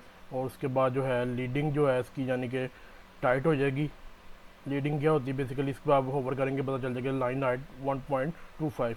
और इसके लिए आपको टेलविंड की ऑफिशियल एक्सटेंशन है वो आपको डाउनलोड करनी पड़ेगी, तो आपको ऑटोमेटिकली बताएगा कि ये वाली जो हम क्लास यूज़ कर रहे हैं इसका क्या मतलब है। ठीक है दोस्तों, उसके बाद जो है फोकस आ जाएगा। फोकस पे जो है इसके हमने आउटलाइन कर देनी है नन। ठीक है दोस्तों, और उसके बाद फोकस पे जो है इसका जो है शेडो हमारे पास हो जाएगा आउटलाइन। शेडो डैश आउटलाइन, ठीक है दोस्तों। और आउटलाइन इसके बाद जो है हमारे पास ये हो गया। अब जो है हमने नेक्स्ट चीज़ जो है इसकी देनी है रोज़ इसकी हो जाएंगी, सॉरी ये यहाँ पर आ गया, यहाँ पर आ जाएगा हमारे पास नेक्स्ट जो है यहाँ पर आ जाएंगी रोज़, यानी कि इसकी कितनी रोज़ होंगी, तो 5 रोज़ मैंने रखनी है इसकी। और मिनिमम इसकी लेंथ जो होगी वो होगी 50 करेक्टर्स, और मैक्सिमम लेंथ जो है हमारी हो जाएगी 500 करेक्टर्स, ठीक है दोस्तों। और उसके बाद जो है हमारे पास इसका प्लेस होल्डर आ जाएगा, जो टेक्स्ट इसमें नज़र आना चाहिए, यूज़र को पता लगे, राइट अ ट्वीट, ठीक है दोस्तों, राइट अ ट्वीट। और ये हो गया हमारा कंप्लीट। उसके बाद जो है इस डिव के बाद हमने लेना है यहाँ पर बटन की टाइप जो है हमारे पास हो जाएगी सबमिट, ठीक है दोस्तों। उसके बाद यहाँ पर क्लास नेम आ जाएगा, क्लास नेम में हमारा BG ब्लू 500, ठीक है दोस्तों। उसके बाद जो है होवर पे जो है इसका इफेक्ट हमने क्या देना है, BG ब्लू 700, ठीक है दोस्तों। और उसके बाद जो है हमने इसका जो टेक्स्ट है वो देना है white, font bold, padding top bottom 2, padding left right 4, और हमारे पास राउंडेड हो जाएगी इसकी भी शेप, ठीक है। यहाँ पर मैंने राउंडेड लेना था, राउंडेड, ठीक है दोस्तों। उसके बाद जो है हमारे पास फोकस पे जो है इसकी आउटलाइन नहीं चाहिए हमें, तो हम यहाँ पर फोकस करेंगे और उसके बाद आउटलाइन हमारी कर देंगे नन, ठीक है दोस्तों। और इसका विड्थ जो है वो हो जाएगी फुल, ठीक है। और इसके अंदर आ जाएगा हमारे पास ट्वीट, ठीक है दोस्तों। तो ये हमारा जो है फॉर्म हो गया तैयार। नेक्स्ट जो है हमने इसको रेंडर करवाना है अपने मेन पेज पे। तो मेन पेज हमारा कौन सा होगा, ये जो ऐप के फोल्डर में पहला पेज जो है page.tsx, ठीक है दोस्तों। तो यहाँ पर आकर मैं क्या करता हूँ, यहाँ पर आकर मैं ले लेता हूँ अपना ट्वीट फॉर्म, और उसके बाद इसको मैंने किया सेव करने के बाद अपने ब्राउज़र में जाएंगे हम। ब्राउज़र में जाने के बाद यहाँ पर आए, यहाँ पर आकर से मैंने किया रिफ़्रेश, और देखते हैं कि ये हमारा रेंडर होता है नहीं, तो ये रिफ़्रेश हो रहा है। और एक ये देखें हमारा फॉर्म आ चुका है, ठीक है दोस्तों। ये देखें यहाँ फॉर्म हमारा उसी तरह आ चुका है। अब जो है नेक्स्ट जो हमने काम करना है, बेसिकली मैंने अब एक्शंस क्रिएट करने हैं, जिसको आप सर्वर एक्शंस भी कहते हैं, और साथ हम यूज़ एक्शन स्टेट की जो न्यू हुक है उसे यूज़ करेंगे, और मैं आपको बताऊँगा उसको फॉर्म के साथ कैसे हम कनेक्ट करते हैं, ठीक है दोस्तों। तो सर्वर एक्शन बनाने से पहले दोस्तों हम समझ लेते हैं सर्वर एक्शन क्या होते हैं और उनकी क्या ज़रूरत है, ठीक है। तो सर्वर एक्शन बेसिकली फंक्शन होते हैं जो कि रन करते हैं आपके सर्वर पे, ठीक है दोस्तों। और दूसरा ये बेसिकली API राउट्स जो हैं Next.js में उसका एक अल्टरनेटिव है। बेसिकली सर्वर एक्शन बनाने का सर्वर एक्शन इसलिए बनाए गए हैं कि आप अपने डाटा को म्यूटेट कर सकें। डाटा म्यूटेशन से क्या मुराद है कि आप डाटा को न्यू डाटा क्रिएट कर सकें अपनी एंड पॉइंट पे, ठीक है दोस्तों, डाटाबेस में उसे रीड कर सकें, अपडेट कर सकें या फिर डिलीट कर सकें, ठीक है दोस्तों। तो सर्वर एक्शन बेसिकली इसलिए बनाए गए थे, और मुझे एज API राउट्स ये ज़्यादा पसंद है, ठीक है दोस्तों। तो अब हम ये बनाते हैं। उसके लिए मैं जाता हूँ कोड एडिटर में आने के बाद मैं उसके लिए एक स्पेशल से एक फ़ोल्डर बनाता हूँ एक्शंस के नाम से, ठीक है दोस्तों। और इसके अंदर मैं फ़ाइल लेता हूँ actions.ts,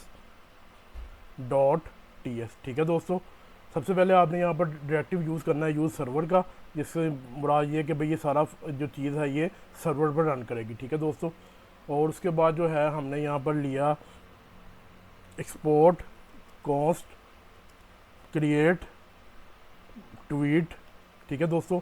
और ये हमारा एसिंग फंक्शन होगा, ठीक है दोस्तों। और यहाँ पर जो है ये ज़्यादा आ गया, तो ये मैंने किया, ठीक है दोस्तों। यहाँ पर हमें अब बेसिकली दो चीज़ें चाहिए होंगी। एक हमें चाहिए प्रीवियस स्टेट, वो क्या होता है मैं बाद में समझाऊंगा। और दूसरी चीज़ हमें फॉर्म डाटा चाहिए, वो भी क्या होता है वो भी मैं आपको यूज़ एक्शन स्टेट के साथ समझाऊंगा, तभी आपको समझ आएगी, ठीक है। तो फिलहाल मैं ले लेता हूँ यहाँ पर previous state which is a type of any यहाँ पर होगा। और यहाँ पर हम लेंगे form data which is type of form data, जो कि पहले से हमें बना के दी गई है जावास्क्रिप्ट में, ठीक है दोस्तों। और उसके बाद जो है सबसे पहले जो है हमने चेक करना है कि क्या हमारा यूज़र लॉग्ड इन है या नहीं। अगर यूज़र लॉग्ड इन नहीं है तो फिर तो वो ट्वीट कर ही नहीं सकता, ठीक है दोस्तों। तो मैं यहाँ पर आया कॉस्ट और सेशन अवेट और यहाँ पर जो हमारा ऑथ का फंक्शन हमें मिला है नेक्स्ट ऑथ की ये वाली फाइल से ऑथ डॉट टी एस से, उसे मैंने यहाँ पर कॉल कर लिया और इसे मैंने इंपोर्ट भी करना है, तो इसे मैंने इंपोर्ट कर लिया। ठीक है दोस्तों, ये हमें सेशन दे देगा और उसके बाद हमें चेक करना है इफ़ सेशन डॉट यूज़र कि अगर सेशन डॉट यूज़र ट्रू हो देन हमने क्या करना है, हमने करना है कॉन्स्ट न्यू ट्वीट। ठीक है दोस्तों, और यहाँ पर हो जाएगा ये अवेट क्योंकि ये प्रॉमिस है। ठीक है दोस्तों, और यहाँ पर हम लेंगे प्रिज्मा का क्लाइंट जो हमने क्रिएट किया था प्रिज्मा डॉट टी एस की फाइल में डॉट ट्वीट। ठीक है दोस्तों, डॉट क्रिएट। ठीक है दोस्तों, और यहाँ पर हम इसको एक ऑब्जेक्ट पास करेंगे। ठीक है दोस्तों, और उसके अंदर हमने डाटा पास करना है। तो डाटा हमें कहाँ से मिलेगा, ये डाटा हमें मिलेगा ये हमारे ये फॉर्म डाटा से। ठीक है दोस्तों, फॉर्म डाटा से जो डाटा मिलता है वो आपकी की वैल्यू पेयर में होता है, तो उसको हमने कन्वर्ट करना है स्ट्रिंग में। ठीक है दोस्तों, क्योंकि हमने जो ट्वीट यहाँ पर दी है उसकी टाइप हमने स्ट्रिंग दी हुई है। ठीक है दोस्तों, क्योंकि अगर मैं डायरेक्टली यहाँ पर देखें, मैं वो करके भी दिखा दूँ, अगर मैं यहाँ पर आता हूँ और यहाँ पर आकर मैं लेता हूँ ट्वीट। ठीक है दोस्तों, बल्कि डिस्क्रिप्शन है, ट्वीट नहीं, डिस्क्रिप्शन। और मैं यहाँ पर लेता हूँ फॉर्म डाटा डॉट गेट, और हमने अपने फॉर्म के एलिमेंट में टेक्स्ट एरिया में नाम क्या रखा था अपनी फील्ड का, ट्वीट। तो मैं यहाँ पर ले रहा हूँ ट्वीट। तो यहाँ पर वो एरर देगा, वो देखें एरर दे रहा है कि type of form data value और null is not assignable to type string. तो हमें इसे स्ट्रिंग में कन्वर्ट करना पड़ेगा। तो हम क्या करते हैं, मैं इसे यहाँ से कट कर लेता हूँ। कट करने के बाद जो है मैं यहाँ ऊपर आया, ऊपर आने के बाद मैंने लिया कॉन्स्ट ट्वीट, और उसके बाद मैंने लिखा स्ट्रिंग का फंक्शन हमें दिया हुआ है हमें जावास्क्रिप्ट ने, उसके अंदर मैंने इसे पेस्ट कर दिया, तो ये ऑटोमेटिकली स्ट्रिंग में कन्वर्ट हो जाएगी और मैं यहाँ पर ट्वीट दे दूँगा। दूसरी चीज़ हमें क्या चाहिए, यूज़र आईडी चाहिए, क्योंकि मैंने हमको कहा था जो यूज़र होगा उसकी ट्वीट से शो होंगी। ठीक है दोस्तों, अगर कोई और यूज़र हमारी वेबसाइट पर लॉगिन करता है तो वो उसके मुताबिक उसकी ट्वीट शो होगी। ठीक है, तो यहाँ पर मैं लूँगा यूज़र आई डी। ठीक है दोस्तों, और यूज़र आई डी हमारे पास क्या होगा, session dot user dot I D. ठीक है दोस्तों, ठीक है, तो ये हमारा हो गया और डाटा जो है हमारा तकरीबन रेडी हो गया है। यहाँ पर क्या एरर दे रहा है जी, वो यहाँ पर वो कह रहा है कि ये यहाँ पर ये आईडी जो है अनडिफाइंड भी हो सकता है, तो इंश्योर करें कि अनडिफाइंड ना हो। तो यहाँ पर मैं क्या करूँगा, साइन ऑफ एक्सक्लेमेशन ले लूँगा, तो ये हमारा एरर ख़त्म हो जाएगा। ठीक है दोस्तों, उसके बाद जो है हमने कॉन्स्ट जो न्यू ट्वीट है, ठीक है दोस्तों, यहाँ पर क्रिएट, उसके बाद जो है इस फंक्शन में हमने रीवैलिडेट करना है अपने पाथ को। रीवैलिडेट पाथ क्यों करते हैं ये मैं आपको समझाता हूँ। रीवैलिडेट पाथ बेसिकली जब भी आप नेक्स्ट केस में कोई डेटाबेस में अपने कोई चीज़ क्रिएट करते हैं, वहाँ से रीड करते हैं, अपडेट करते हैं या डिलीट करते हैं, तो वो कैशे में स्टोर हो जाता है। जब वो कैशे में स्टोर हो जाता है तो अगर हम डायरेक्टली जो है अपनी ट्वीट को न्यू ट्वीट को रेंडर करवाना चाहेंगे अपने जो है कंपोनेंट में, तो वो रेंडर नहीं होगी, हमें पुराना डाटा शो करेगा क्योंकि वो कैशे में सेव है। उसके लिए दो तरीके होते हैं, या तो आप यूज़र खुद जो है ब्राउज़र में जाकर रिफ़्रेश का बटन क्लिक करें तो वो उसकी वो कैशी ख़त्म हो जाएगी और न्यू कैशी स्टोर हो जाएगी। दूसरा तरीक़ेकार ये है जो कि बेस्ट है, जो यूज़र एक्सपीरियंस के लिए है, कि आप रीवैलिडेट पाथ यूज़ करें। इससे मुराद ये है कि आपकी पुरानी कैशी को वो ख़त्म कर देता है और न्यू कैशी को वो अपडेट कर देता है। ठीक है दोस्तों, तो यहाँ पर रीवैलिडेट पाथ हमने कौन सा करना है, जो हमारा मेन होम पेज है, क्योंकि वहीं पर हमने अपनी ट्वीट्स रेंडर करानी है। ठीक है दोस्तों, उसके बाद यहाँ पर हम रिटर्न करेंगे एक ऑब्जेक्ट जहाँ पर सक्सेस होगा और उसमें मैसेज होगा हमारा ट्वीट क्रिएटेड सक्सेसफुल। ठीक है दोस्तों, और अगर ये हमारा ट्रू ना हुआ तो फिर एल्स केस में हमारे पास क्या आ जाएगा, एल्स केस में आ जाएगा error please log in to tweet. ठीक है दोस्तों, ट्वीट करने के लिए आप यूज़र को चाहिए कि वो लॉगिन हो। ठीक है दोस्तों, तो ये हमारा जो है एक्शन क्रिएट हो गया। अब नेक्स्ट हमने क्या काम करना है, हमने इसको लेके जाना है अपने फॉर्म में। तो हम ट्वीट फॉर्म में आए, ठीक है दोस्तों, और यहाँ पर आने के बाद जो है मैंने सबसे पहले यहाँ पर मैंने लेनी है यूज़ एक्शन स्टेट। ठीक है, तो यहाँ पर लेता हूँ मैं यूज़ एक्शन स्टेट, ये वाली हुक, इसे मैंने कॉल किया। ठीक है दोस्तों, और सबसे पहली चीज़ इसको हमने देनी है एक्शन, जो हम एक्शन हमने यहाँ पर बनाया, तो मैं यहाँ पर वो इंपोर्ट कर लेता हूँ क्रिएट ट्वीट। ठीक है दोस्तों, और उसके बाद हमने देना अपना इनिशियल स्टेट। इनिशियल स्टेट क्या होता है बेसिकली, जब भी आपके ये एपीआई रन करे उसके बाद आपने अपना स्टेट चेंज करके आपने यूज़र को शो करवाना होता है कि क्या कौन सी स्टेट में है आप। यानी कि जैसे कि मैंने वहाँ पर एक सक्सेस रिटर्न कराया और एक मैंने रिटर्न कराया बैड केस में एरर। ठीक है दोस्तों, तो बाय डिफ़ॉल्ट जो है यहाँ पर ये नल होगा। ठीक है दोस्तों, उसके बाद जो है यूज स्टेट जो है आपको बेसिकली 3 चीज़ें देती है। नंबर 1 जो है आपको वो देती है कि आपका जो एक्शन है, जो ये वाला एक्शन है, वो ऑटोमेटिकली यहाँ पर आ जाएगा। दूसरी चीज़ आपको वो देती है आपका इनिशियल स्टेट जो आपका यहाँ पर फ़िलहाल नल है। और तीसरी चीज़ आपको देती है इज़ पेंडिंग। इज़ पेंडिंग किस लिए होती है? Is pending is like is loading, क्योंकि अगर जब यूज़ एक्शन स्टेट से पहले आपको क्या करना पड़ता था, बेसिकली 2-3 यूज़ स्टेट बनानी पड़ती थी, जिसमें एक इज़ लोडिंग के लिए होती थी, एक इज़ एरर के लिए होती थी और एक इज़ सक्सेस के लिए होती थी। लेकिन यहाँ पर वो इज़ पेंडिंग की वजह से हमें क्या फ़ायदा होगा कि हमें वो स्टेट नहीं बनाना पड़ेगा। ठीक है दोस्तों, तो यहाँ पर मैंने दे दिया कॉन्स। ठीक है, और यहाँ पर मैंने डी स्ट्रक्चर कर लिया। सबसे पहले हमारे पास आ जाएगा स्टेट। ठीक है दोस्तों, दूसरी चीज़ हमारे पास आ जाएगी एक्शन। ठीक है, और तीसरा हमारे पास आ जाएगा इज़ पेंडिंग। ठीक है दोस्तों, ये तीनों चीज़ें आ गई हमारे पास। ठीक है, और सबसे ज़रूरी चीज़ यहाँ पर है, क्योंकि हम यहाँ पर ये हुक यूज़ कर रहे हैं तो हमें इस कंपोनेंट को क्लाइंट कंपोनेंट में कन्वर्ट करना पड़ेगा। मैं फिर दोबारा से आपको याद करा दूँ, by default any component, any page, any layout in Next.js 14 app router is a server component, यानी कि रिएक्ट सर्वर कंपोनेंट। सो हमें इसे कन्वर्ट करना पड़ेगा क्लाइंट डायरेक्टिव से। ठीक है दोस्तों, क्योंकि हम यहाँ पर एक इंटरेक्टिविटी ऐड कर रहे हैं। ठीक है दोस्तों, और ये वाला जो एक्शन हम किसको पास कर देंगे, इसको हम पास कर देंगे एज अ एक्शन। ठीक है दोस्तों, ये एक्शन हमने पास कर दिया। ठीक है दोस्तों, और उसके बाद जो है मैंने यहाँ पर जो है अब मैं ट्वीट करता हूँ क्रिएट। और दूसरी चीज़ जो है मैं अपने ये बटन को क्या कर दूँगा, यहाँ पर डिसेबल कर दूँगा जब हमारा ट्वीट क्रिएट हो रही होगी। तो मैं यहाँ पर इस पेंडिंग दे देता हूँ क्योंकि ट्रू। और दूसरा जो है यहाँ पर इस पेंडिंग के साथ मैंने यहाँ पर देना है इस पेंडिंग। अगर ट्रू हो देन हमने क्या करना है, हमने यहाँ पर कहना है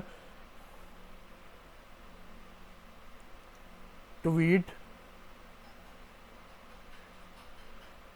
या ट्वीटिंग कर दें।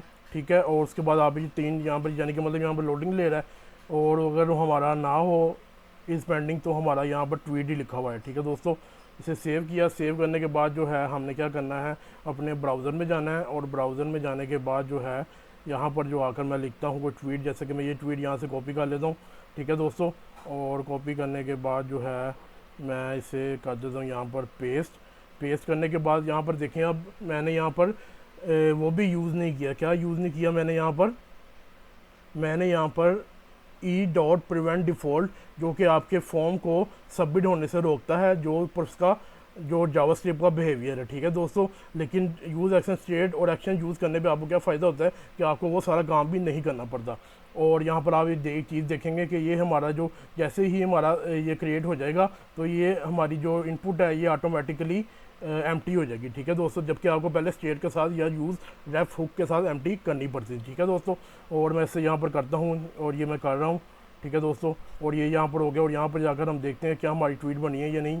और यहाँ पर हमारी ट्वीट मेरा ख्याल हो चुकी है। यहाँ पर लिखा हुआ है देखें पोस्ट और ये। और अब हम चेक कर लेते हैं क्या हमारी ट्वीट हो गई है। ट्वीट हमारे डाटाबेस में सेव हो गई है, क्योंकि हमने ट्वीट अभी यहाँ पर रेंडर नहीं करवाई। और यहाँ पर मैं आता हूँ और डाटा में दोबारा से जाता हूँ और यहाँ पर ट्वीट पे जाता हूँ। और ये देखें दोस्तों, अभी हमारी ट्वीट ये क्रिएट नहीं हुई। ये क्यों नहीं हुई, इसको मैं रिफ़्रेश कर लेता हूँ एक बार डाटाबेस को, फिर हम देखते हैं कि क्या ट्वीट हमारी क्रिएट हो रही है।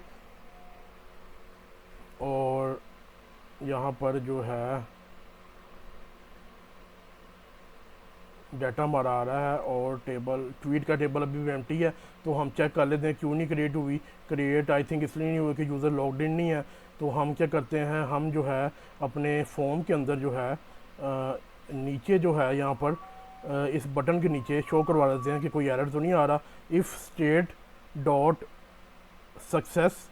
ठीक है दोस्तों, अगर सक्सेस होगा तो फिर हमने क्या करना है, और अगर ना हो तो फिर क्या करना है। और एक्शन में हमने यहाँ पर ये देखें मैंने गलती की है। यहाँ पर रिटर्न करना था, एरर को रिटर्न करना लाजमी है।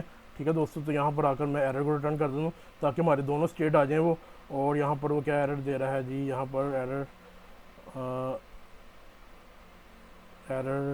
वैसे ही दे रहा था, कोई मसला नहीं है।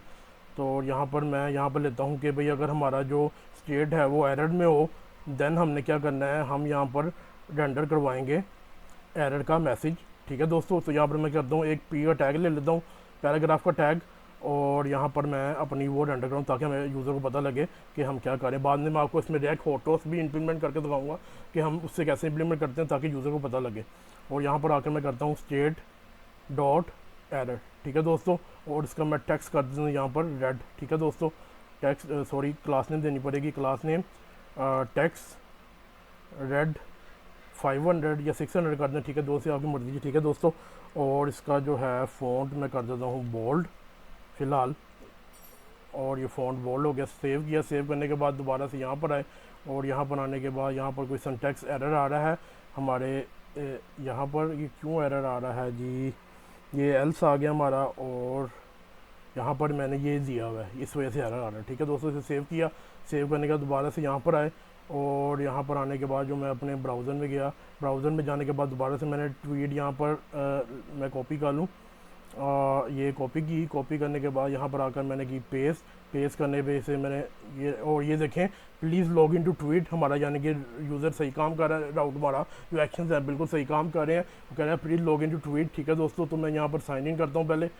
साइन इन करूँगा तो फिर ही जाकर मुझे ट्वीट करने देगा। ठीक है दोस्तों, और यहाँ पर ये साइन इन यहाँ पर क्लिक हो रहा है, हाँ जी हो रहा है, और ये कंपाइल हो रहा है वहाँ पर, और ये जैसे ही रिफ़्रेश करता है पेज को, ये देखें रिफ़्रेश हो रहा है पेज हमारा, तो फिर यहाँ पर हमारा वो यूज़र का एवाटार और वो बटन बना हुआ आ जाएगा। ठीक है दोस्तों, तो यहाँ पर 200 आ गया स्टेटस, और यहाँ पर ये आ गया ट्वीट। ठीक है दोस्तों, अब ट्वीट को हम कैसे कर सकते हैं चेक हम कर सकते हैं, बल्कि मैं आपको डाटाबेस में शो करा दूंगा कि हमारी ट्वीट हो रही है नहीं। तो मैं यहाँ पर दोबारा से ट्वीट को पेस्ट करता हूँ और यहाँ पर आके क्लिक करता हूँ,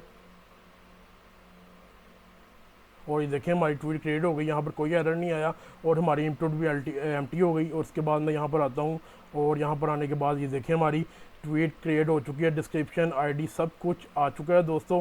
तो ये देखें हमने कितनी बेहतरीन तरीके से ये हमने चीज़ हैंडल कर ली है एक्शंस की मदद से, और यूज़ एक्शन स्टेट कितनी कमाल की चीज़ है ये आप लोगों ने अभी देखा है। ठीक है दोस्तों, नेक्स्ट जो है हमने यहाँ पर करवाना है टोस्ट शो, कि जैसे ही अगर हमारा सक्सेस हो तो यहाँ पर लिखा हुआ जाए ट्वीट क्रिएटेड सक्सेसफुली, ताकि यूज़र एक्सपीरियंस अच्छा हो, और अगर ना हो तो फिर यहाँ पर लिखा जाए please log in to tweet. ठीक है दोस्तों, तो हम उस पर काम स्टार्ट करते हैं।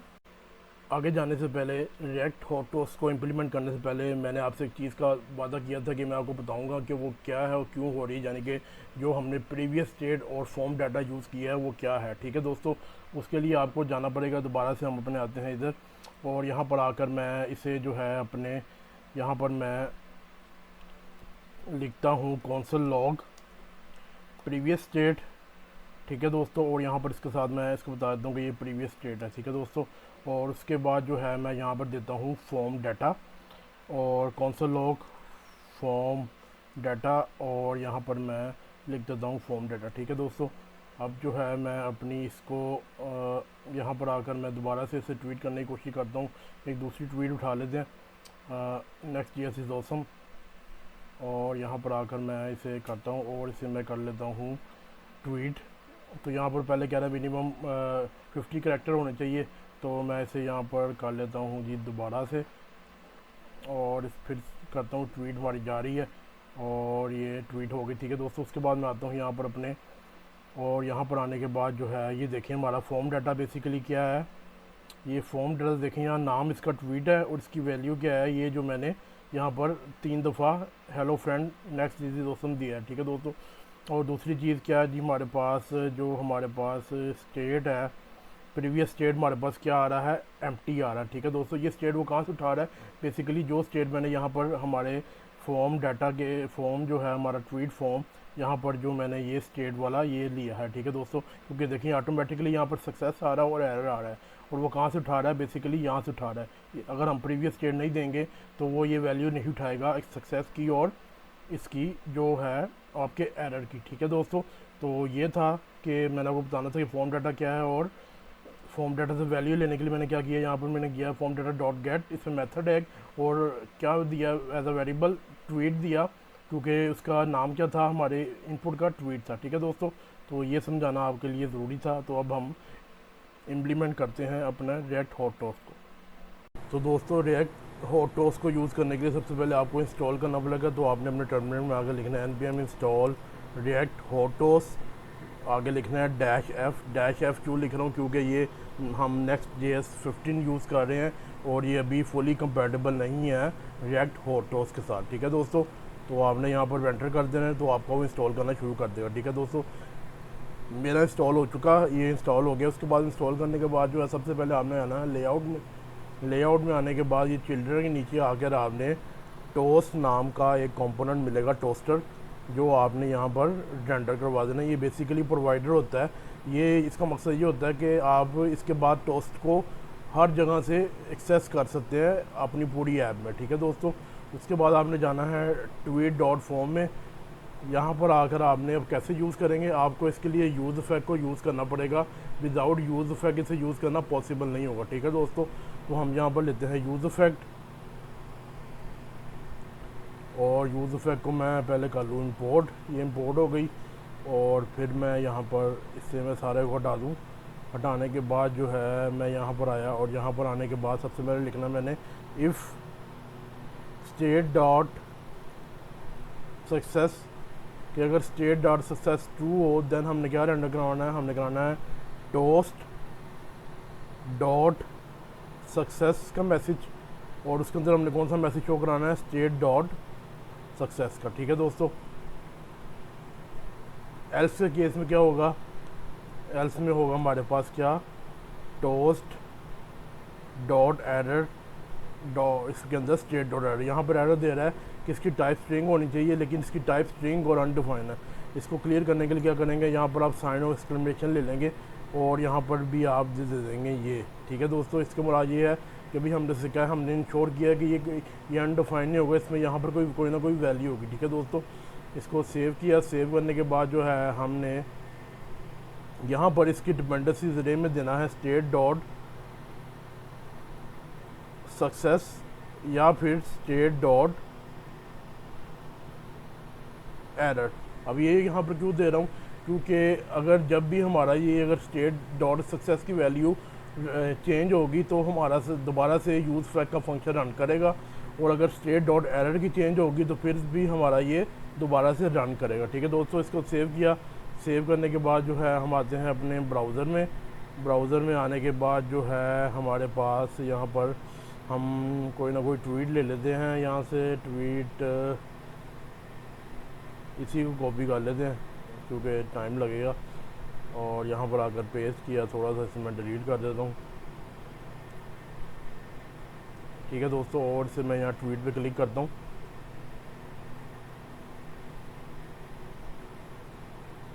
यहाँ पर वो हमें कह रहा है please log in to tweet, यानी कि हमारा वो काम नहीं कर रहा, तो मुझे देखना पड़ेगा क्या हम लॉगिन नहीं हैं। हालांकि ऊपर हमें लॉगिन शो कर रहा है वो। और एक्शंस में आया। एक्शन में आने के बाद जो है मैंने देखा ये हमारा सही तो कर रहा है, लेकिन ये एरर क्यों दे रहा है। आई थिंक हमारा जो है लॉग आउट हो चुका है, तो हम इसे रिफ़्रेश कर लेते हैं एक बार।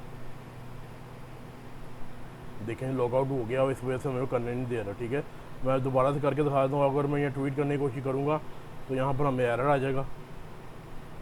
ये देखो ऊपर एरर आएगा please log in to tweet. ठीक है दोस्तों, नीचे वाला एरर आपने ख़त्म कर देना है। ठीक है, तो और मैं पहले से यहाँ पर ये कर लूँ, साइन इन हो रहा है, जो साइन इन हो रहा है, तो मैं अपने tweet.form में आता हूँ और यहाँ पर आकर ये वाला ख़त्म कर दूँगा, क्योंकि हमने इसको रिएक्ट होटोस के ज़रिए रेंडर करवा दिया है। और उसके बाद जो है हमारा ये कंपोनेंट रेंडर हो गया है। यहाँ पर आकर ट्वीट देने के बाद जो है एरर हमने चेक कर लिया। अब हम चेक कर रहे हैं सक्सेस केस, और मैं यहाँ पर ट्वीट करता हूँ, और ये देखें ट्वीट क्रिएटेड सक्सेसफुली। ठीक है दोस्तों, तो ये वाला काम हमारा पूरा हो गया। अब हमने क्या करना है, हमने बेसिकली जो ये ट्वीट्स हैं यहाँ पर हमने रेंडर करवानी है अपने पेज पे। ठीक है, इस फॉर्म के बाद। ठीक है दोस्तों, तो अब हमने उस पर काम स्टार्ट करना है। तो दोस्तों ये ट्वीट वाला जो है हमारा रेंडर करवाने के लिए हमें जाना पड़ेगा अपने कोड एडिटर में। कोड एडिटर में आने के बाद सॉरी कंपोनेंट्स में जाना आपने। कंपोनेंट में जाने के बाद आपने ट्वीट्स के नाम से एक कंपोनेंट बनाना है .tsx। ठीक है दोस्तों, यहाँ पर आकर आपने RAFC किया, और ये कोड एडिटर पे स्लो हुआ थोड़ा हो गया, ये आ गया। ठीक है दोस्तों, उसके बाद आपने यहाँ पर एसिंक लेना है, क्योंकि हम यहीं पे फैच कर सकते हैं डाटा डायरेक्टली फ्रॉम प्रिज्मा। ठीक है दोस्तों, तो हमने क्या करना है, यहाँ पर const tweets is equal to await Prisma dot, ये प्रिज्मा को मैंने इंपोर्ट करना है, इंपोर्ट प्रिज्मा हमारा हमने बनाया था प्रिज्मा डॉट टी एस में, प्रिज्मा के नाम से ही था। हाँ जी प्रिज्मा के नाम से था, लेकिन ये इंपोर्ट नहीं कर रहा, तो हम ऊपर जाकर खुद ही इंपोर्ट कर लेते हैं इसे। ये आ गया है, वो इंपोर्ट कर रहा है, और यहाँ पर हम प्रिज्मा को इंपोर्ट कर लिए dot tweet dot find many. ठीक है दोस्तों, बस ये आपने फंक्शन कॉल करना है, और उसके बाद जो है आपने ट्वीट्स को यहाँ पर एंटर करा देना है। यहाँ पर डिव के लिए हमें कोई क्लास नेम्स चाहिए, क्लास नेम्स यहाँ पर आ जाएगा कंटेनर mx ऑटो और फ्लेक्स कॉल आइटम्स सेंटर। ठीक है दोस्तों, और यहाँ पर आपने ट्वीट्स एंटर करा देनी है, ट्वीट्स डॉट मैप। ठीक है दोस्तों, और यहाँ पर हमने लिया कॉलबैक फंक्शन, वहाँ पर हमने सिंगल ट्वीट पास की। ठीक है दोस्तों, और यहाँ पर जो है हम रिटर्न कराएंगे ट्वीट का कंपोनेंट, जो भी हम बाद में बनाते हैं। ठीक है दोस्तों, और यहाँ पर हमने क्या क्या वैल्यू पास करनी है वो हम बाद में देखते हैं, पहले हम ट्वीट का कंपोनेंट बना लेते हैं। तो यहाँ पर आए कंपोनेंट्स में, कंपोनेंट्स बनाने के बाद मैंने दोबारा से यहाँ पर ट्वीट का सिंगल ट्वीट का कंपोनेंट बना लिया, और यहाँ पर मैंने RAFC किया। RAFC करने के बाद ये आ गया। ठीक है दोस्तों, सबसे पहले हम इसका प्रॉप्स का इंटरफेस डिफाइन करेंगे, ताकि वो टाइप सेव हो जाए और हमें ऑटो कंप्लीट मिले। प्रॉप्स, ठीक है दोस्तों, प्रॉप्स में जो है हमें सब नंबर 1 पे चाहिए ID स्ट्रिंग। ठीक है दोस्तों, और उसके बाद जो है हमें यूज़र ID चाहिए, इसकी भी टाइप होगी स्ट्रिंग। उसके बाद डिस्क्रिप्शन टाइप स्ट्रिंग, और क्रिएटेड एट, क्योंकि हमने डेट भी यहाँ पर एंटर करानी है कि कितनी देर पहले हमारी हमने ट्वीट किया। ठीक है दोस्तों, ये चीज़ें थी यहाँ पर आ गई। यहाँ पर आकर आप इसे डिस्ट्रक्चर कर लें और इसे प्रॉप्स दे दें। ठीक है दोस्तों, और यहाँ पर आकर आपने सबको डिस्ट्रक्चर कर क्रिएटेड एट डिस्क्रिप्शन ID और यूज़र ID। ठीक है दोस्तों, और सबसे पहले जो है यहाँ पर एक डिव आएगी, और डिव आ गई है हमारे पास, और यहाँ पर क्लास नेम आ गया। क्लास नेम हमारे पास आएगा राउंडेड। ठीक है दोस्तों, राउंडेड एक्सेल, और उसके बाद जो है padding left right 2, margin top bottom 4, और विड्थ जो है इसकी हो जाएगी 1/2, यानी कि हाफ 50%। ठीक है दोस्तों, और इसके अंदर जो है हमारे पास एक डिव आएगी। डिव की कोई क्लास नेम्स हैं। सबसे पहले हमारे पास है हाइट ऑटो, उसके बाद जो है हमारे पास बॉर्डर है, बॉर्डर के बाद बॉर्डर ब्लू 200। ठीक है दोस्तों, उसके बाद जो है हमारे पास होवर पे आ जाएगा यहाँ पर BG ब्लू 200। ठीक है दोस्तों, और उसके बाद जो है हमारे पास आ जाएगी यहाँ पर ट्रांजिशन, और इसके बाद आ जाएगा ईज़ इन। ठीक है दोस्तों, इसको मैं नेक्स्ट टाइम पे ले आता हूँ, और उसके बाद जो है हमारे पास नेक्स्ट जो है यहाँ पर आ जाएगा कर्सर पॉइंटर, और नेक्स्ट जो है padding left right 4, padding top bottom 6, और उसके बाद राउंडेड, ये भी हो जाएगा हमारा एक्सेल। ठीक है दोस्तों, नेक्स्ट जो है इसके अंदर हमारे पास एक पैराग्राफ आएगा जिसमें हमारी डिस्क्रिप्शन आएगी। तो मैं यहाँ पर पैराग्राफ ले लेता हूँ, और यहाँ पर आ गई हमारी डिस्क्रिप्शन, और उसके बाद जो है यहाँ पर इसकी कोई क्लासेस हैं डिस्क्रिप्शन की, तो मैं यहाँ पर क्लास नेम ले लेता हूँ, और उसके बाद जो है इसका आ जाएगा फ़ॉन्ट थिन। ठीक है दोस्तों, उसके बाद टेक्स्ट ब्लैक। नेक्स्ट जो है हमारे पास वाइट स्पेस प्री लाइन आ जाएगी। ठीक है दोस्तों, वाइट स्पेस की क्लास है ये, और उसके बाद जो है हमारे पास ब्रेक वर्ड्स, ये वर्ड्स के जो रैप करता है वो वाला ये क्लासेस देखें, ओवरफ्लो रैप ब्रेक वर्ड, यानी कि अगर वहाँ पर ज़्यादा शो हो रहे हों आपके वर्ड्स तो वो टूट के नेक्स्ट लाइन पे ऑटोमेटिकली आ जाए। ठीक है दोस्तों, इसके बाद जो है हमारे पास एक डिव आएगी। डिव के अंदर जो है हमारी क्लासेस जो हैं flex, W full, items, center, justify between, margin top 6। ठीक है दोस्तों, और इस डिव के अंदर सबसे पहले हमारे पास पैराग्राफ आएगा।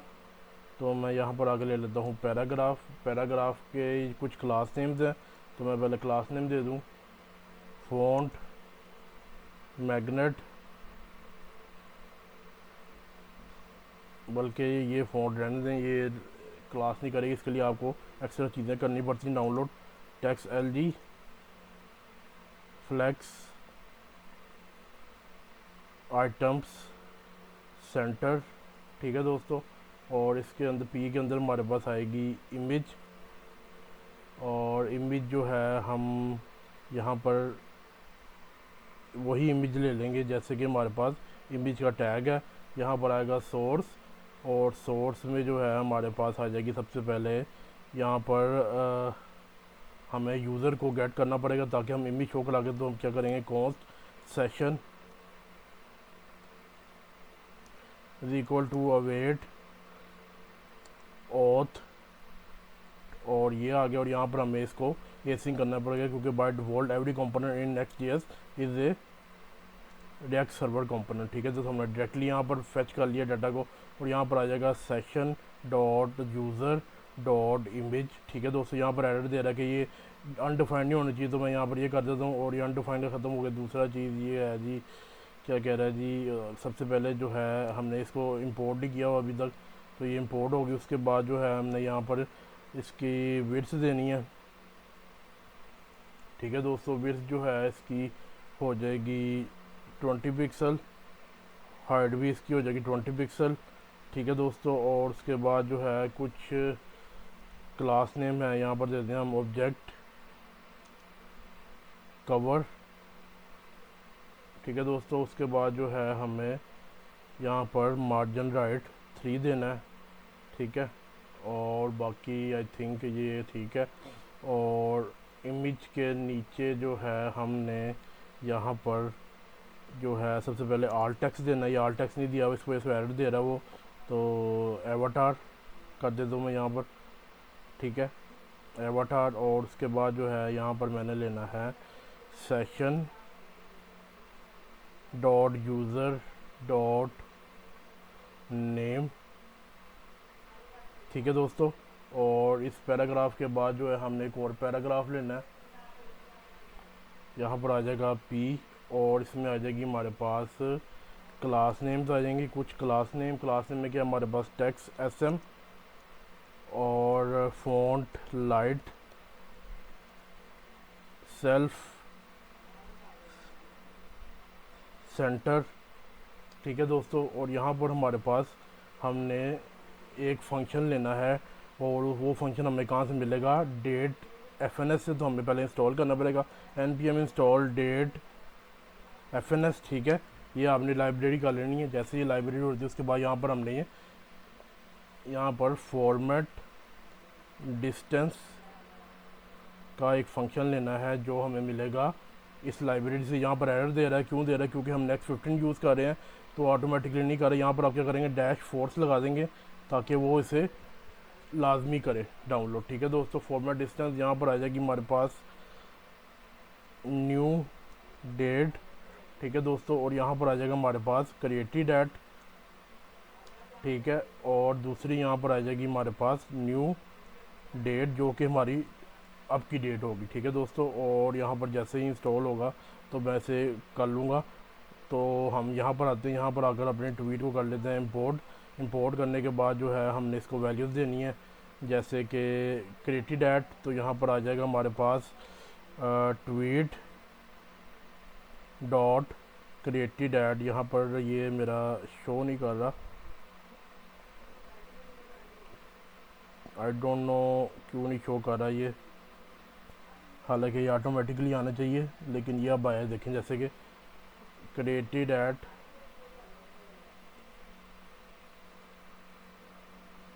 ये वैल्यूज़ आई डोंट नो क्यों नहीं शो कर रही, ये सिर्फ 3 वैल्यू शो करवा रहा हमें। इससे मुझे देखना पड़ेगा कि ये हमारा मॉडल सिंक हुआ हुआ या नहीं। और मैंने मॉडल में यहाँ पर क्रिएटेड ऐड दिया है नहीं, वो इसलिए सिंक नहीं हुआ हुआ। तो क्रिएटेड ऐड देना है हमने यहाँ पर, created at date time default now, ठीक है दोस्तों।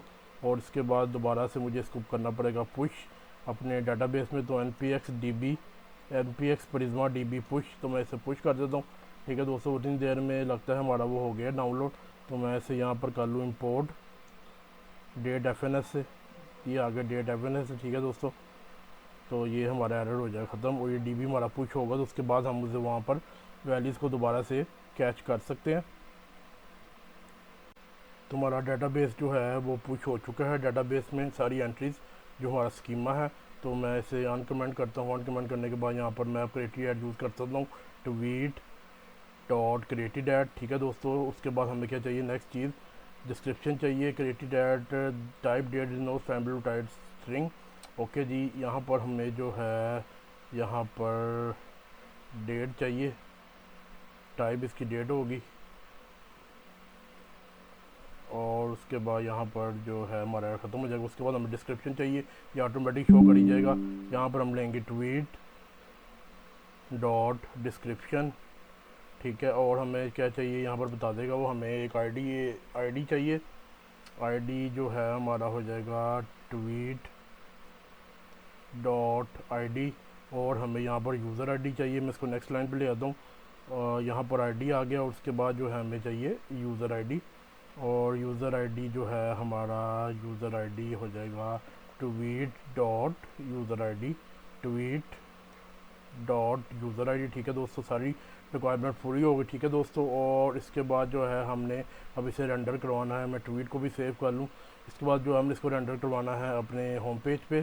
तो मैं पेज डॉट tsx में आया, और यहाँ पर आकर मैंने ट्वीट्स का जो कंपोनेंट है, ट्वीट्स, यहाँ पर मैंने उसे रेंडर करवाया। रेंडर कराने के बाद जो है अब हम जाते हैं और यहाँ पर जाकर रिफ़्रेश करते हैं अपने पेज को, देखते हैं क्या हमारा ट्वीट का जो कंपोनेंट है वो यहाँ रेंडर हो रहा है। और यहाँ पर कंपाइलेशन में, और ये देखें हमारा आ चुका है, ठीक है दोस्तों।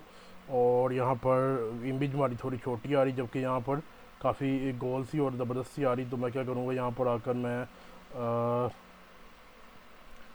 हमारी ट्वीट में आई थी इमेज, तो यहाँ पर आकर मैं इसका साइज़ थोड़ा कर दूँगा बड़ा, 40 कर दूँगा। और उसके बाद जो है यहाँ पर मैं कर दूँगा राउंडेड फुल, ठीक है दोस्तों।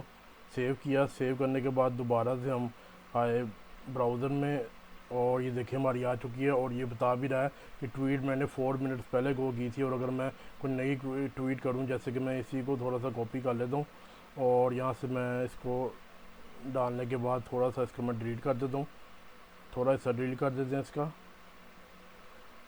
ये सारे सिलेक्ट हो रहा है। तो मैं यहाँ थोड़ी सी डिलीट कर देता हूँ, ठीक है दोस्तों। रीट्वीट किया, और ये हमारी दूसरी ट्वीट आ गई नीचे। और ये देखें आप, यहाँ दिखा हुआ है लेस देन अ मिनट। तो ये वाला हमारा कंपोनेंट तैयार हो गया, ठीक है दोस्तों। सारी ऐप हमारी तैयार हो चुकी है। अब आखिरी काम जो रहता है इसका वो ये रहता है कि जब आप लॉग आउट होंगे तो आपको मेन पेज पे ये आपको फॉर्म और ये ट्वीट्स नहीं मिलेंगी, ठीक है दोस्तों। तो उसके लिए हमें क्या करना पड़ेगा, उसके लिए हमें जाना पड़ेगा अपने कोड एडिटर में। कोड एडिटर में आने के बाद पेज डॉट tsx में आए हम, और यहाँ पर आने के बाद जो है हमने अपना यूज़र को सेक्शन को कॉल करना है। तो हम ये सिंक लिंक कर लेंगे अपने इस कंपोनेंट को, ठीक है दोस्तों। ये सिंक, ये सर्ट आ गया, ये सिंक। और यहाँ पर हम अपना यूज़र का जो सेक्शन है, कॉन्स्ट सेशन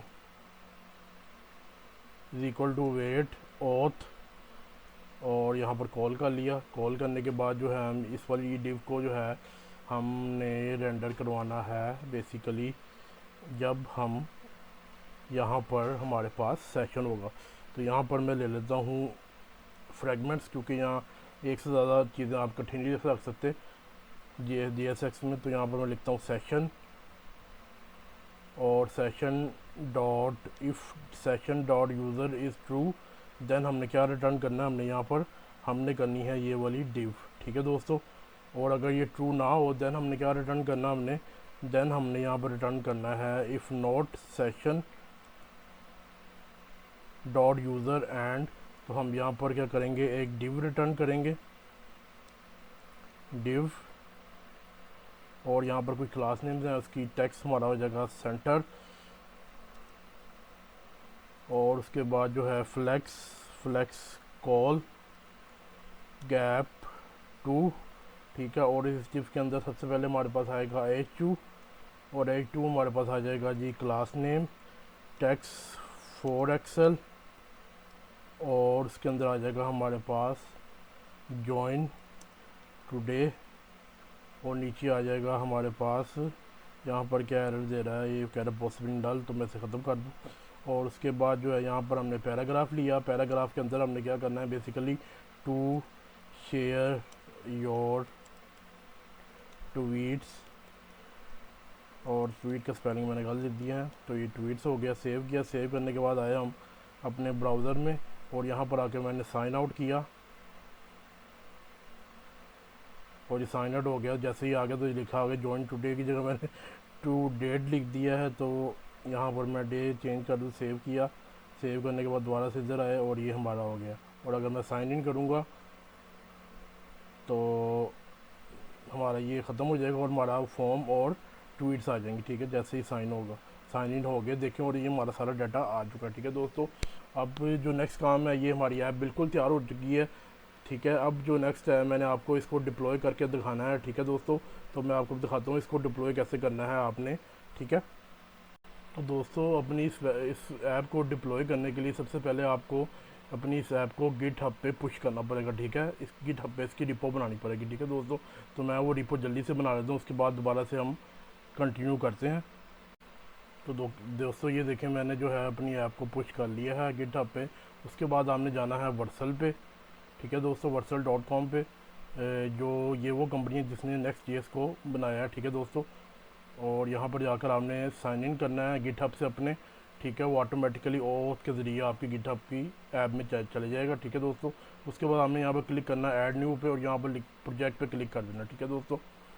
उसके बाद जो है जैसे ये रेंडर होता है तो उसके बाद जो है मैं ये प्रोजेक्ट्स आ गए, ठीक है दोस्तों। ये रेंडर हो रहा है, और यहाँ पर आ गया ट्वीटली, ये मैंने दिया हुआ यूट्यूब, यहाँ से इसको आपने कर लेना इम्पोर्ट, वो ऑटोमेटिकली दे देगा आपको, ठीक है दोस्तों। और उसके बाद जो है आपने कुछ चीज़ें यहाँ से इम्प्लीमेंट करनी है, जैसे कि इसकी बिल्ड कमांड पे जो है आप लोगों ने क्या करना है, ओवरराइड करना है यहाँ पर। और यहाँ पर आपने करनी है बिल्ड कमांड के साथ साथ सबसे पहले आपने करना है बिल्ड और एंड प्रिज्मा जनरेट, ठीक है दोस्तों। ये तरीक़ेकार है, प्रिज्मा जब आप यूज़ कर रहे हो उसके बगैर नहीं हो सकता, ठीक है दोस्तों। और उसके बाद जो है आपने npm इंस्टॉल की जो अपनी कमांड है इसको भी री करना है, क्योंकि आपने नेक्स्ट 15 यूज़ कर रहे हैं। तो आपने यहाँ पर करना है npm इंस्टॉल, ठीक है। और यहाँ पर डैश फोर्स दे देना हमने, क्योंकि हम ये वो यूज़ कर रहे हैं। उसके बाद आपने अपने एनवायरनमेंट वेरिएबल देने यहाँ पर। तो मैं क्या करता हूँ, यहाँ पर आता हूँ, यहाँ पर आकर आपने .env को करना है कॉपी, सारी को अपनी, ठीक है। जैसे कि ये सारे हैं, इसको आपने कर लेना है कॉपी। कॉपी करने के बाद जो है आपने जाना है अपने यहाँ पर, और यहाँ पर आगे कर देना पेस्ट, तो ये ऑटोमेटिकली यहाँ पर आ जाएंगे, ठीक है दोस्तों। उसके बाद आपने क्लिक कर देना है डिप्लॉय पर, तो आपकी ये डिप्लॉयमेंट स्टार्ट हो जाएगी। अब ये डिप्लॉयमेंट हमारी स्टार्ट हो रही है, जैसे ही डिप्लॉय हो जाएगी तो मैं आपको दिखाता हूँ कि उसके बाद आप लोगों ने क्या करना है। तो ये देखें दोस्तों, ऐप जो है हमारी डिप्लॉय हो चुकी है, ठीक है दोस्तों। अब ये जो इसका लिंक है, ये इस पर आप क्लिक करेंगे तो आपको उस लिंक पे ले जाएगा, ठीक है दोस्तों। लेकिन मैंने आपको चीज़ दिखानी है कि अगर मैं यहाँ से साइन इन करने की कोशिश करूँगा तो मुझे वो साइन इन करने नहीं देगा, बल्कि एरर आ जाए। क्यों आ जाए? क्योंकि देखें यहाँ पर लोकल होस्ट 3000 लिखा आ रहा है, /API/host/साइन। इसको हल कैसे करें, उसके लिए आपको जाना पड़ेगा अपने गिटहब में आने के बाद जो है मैंने यही चीज़ आपको दिखानी थी। यहाँ पर आने के बाद जो है आपने अपने सेटिंग में जाने के बाद जो है आप लोग में जाना है अपने एपीआई इंटीग्रेशन वाले सेक्शन में, जहाँ पर हमने पहले किया था, ठीक है। और ये नेट आई थिंक स्लो हुआ वो थोड़ा,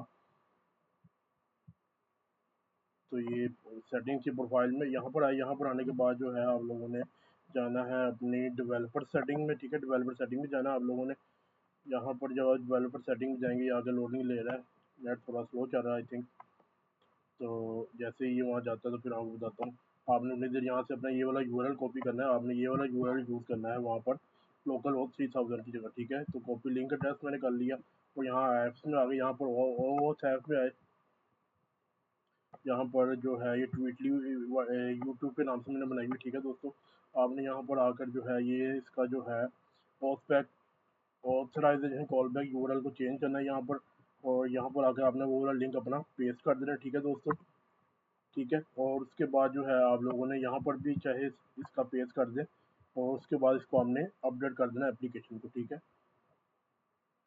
एप्लीकेशन हमारी अपडेट हो गई। उसके बाद आप लोगों ने क्या करना है, बेसिकली आप लोगों ने यहाँ पर क्लिक करना है और यहाँ पर आपने री डिप्लॉय पे कर देना क्लिक, ठीक है। तो आपकी री डिप्लॉयमेंट स्टार्ट हो जाएगी। जैसे री डिप्लॉय होगी तो फिर ये आपकी ऐप जो है साइन इन होना शुरू हो जाएगी।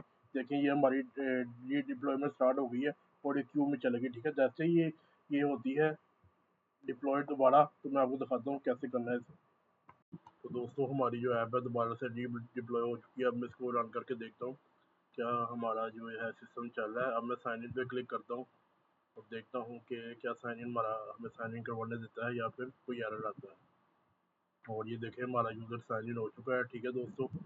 तो हमारी जो है वो अब ऐप ये वाली हो गई कंप्लीट। तो दोस्तों ये थी आज की वीडियो।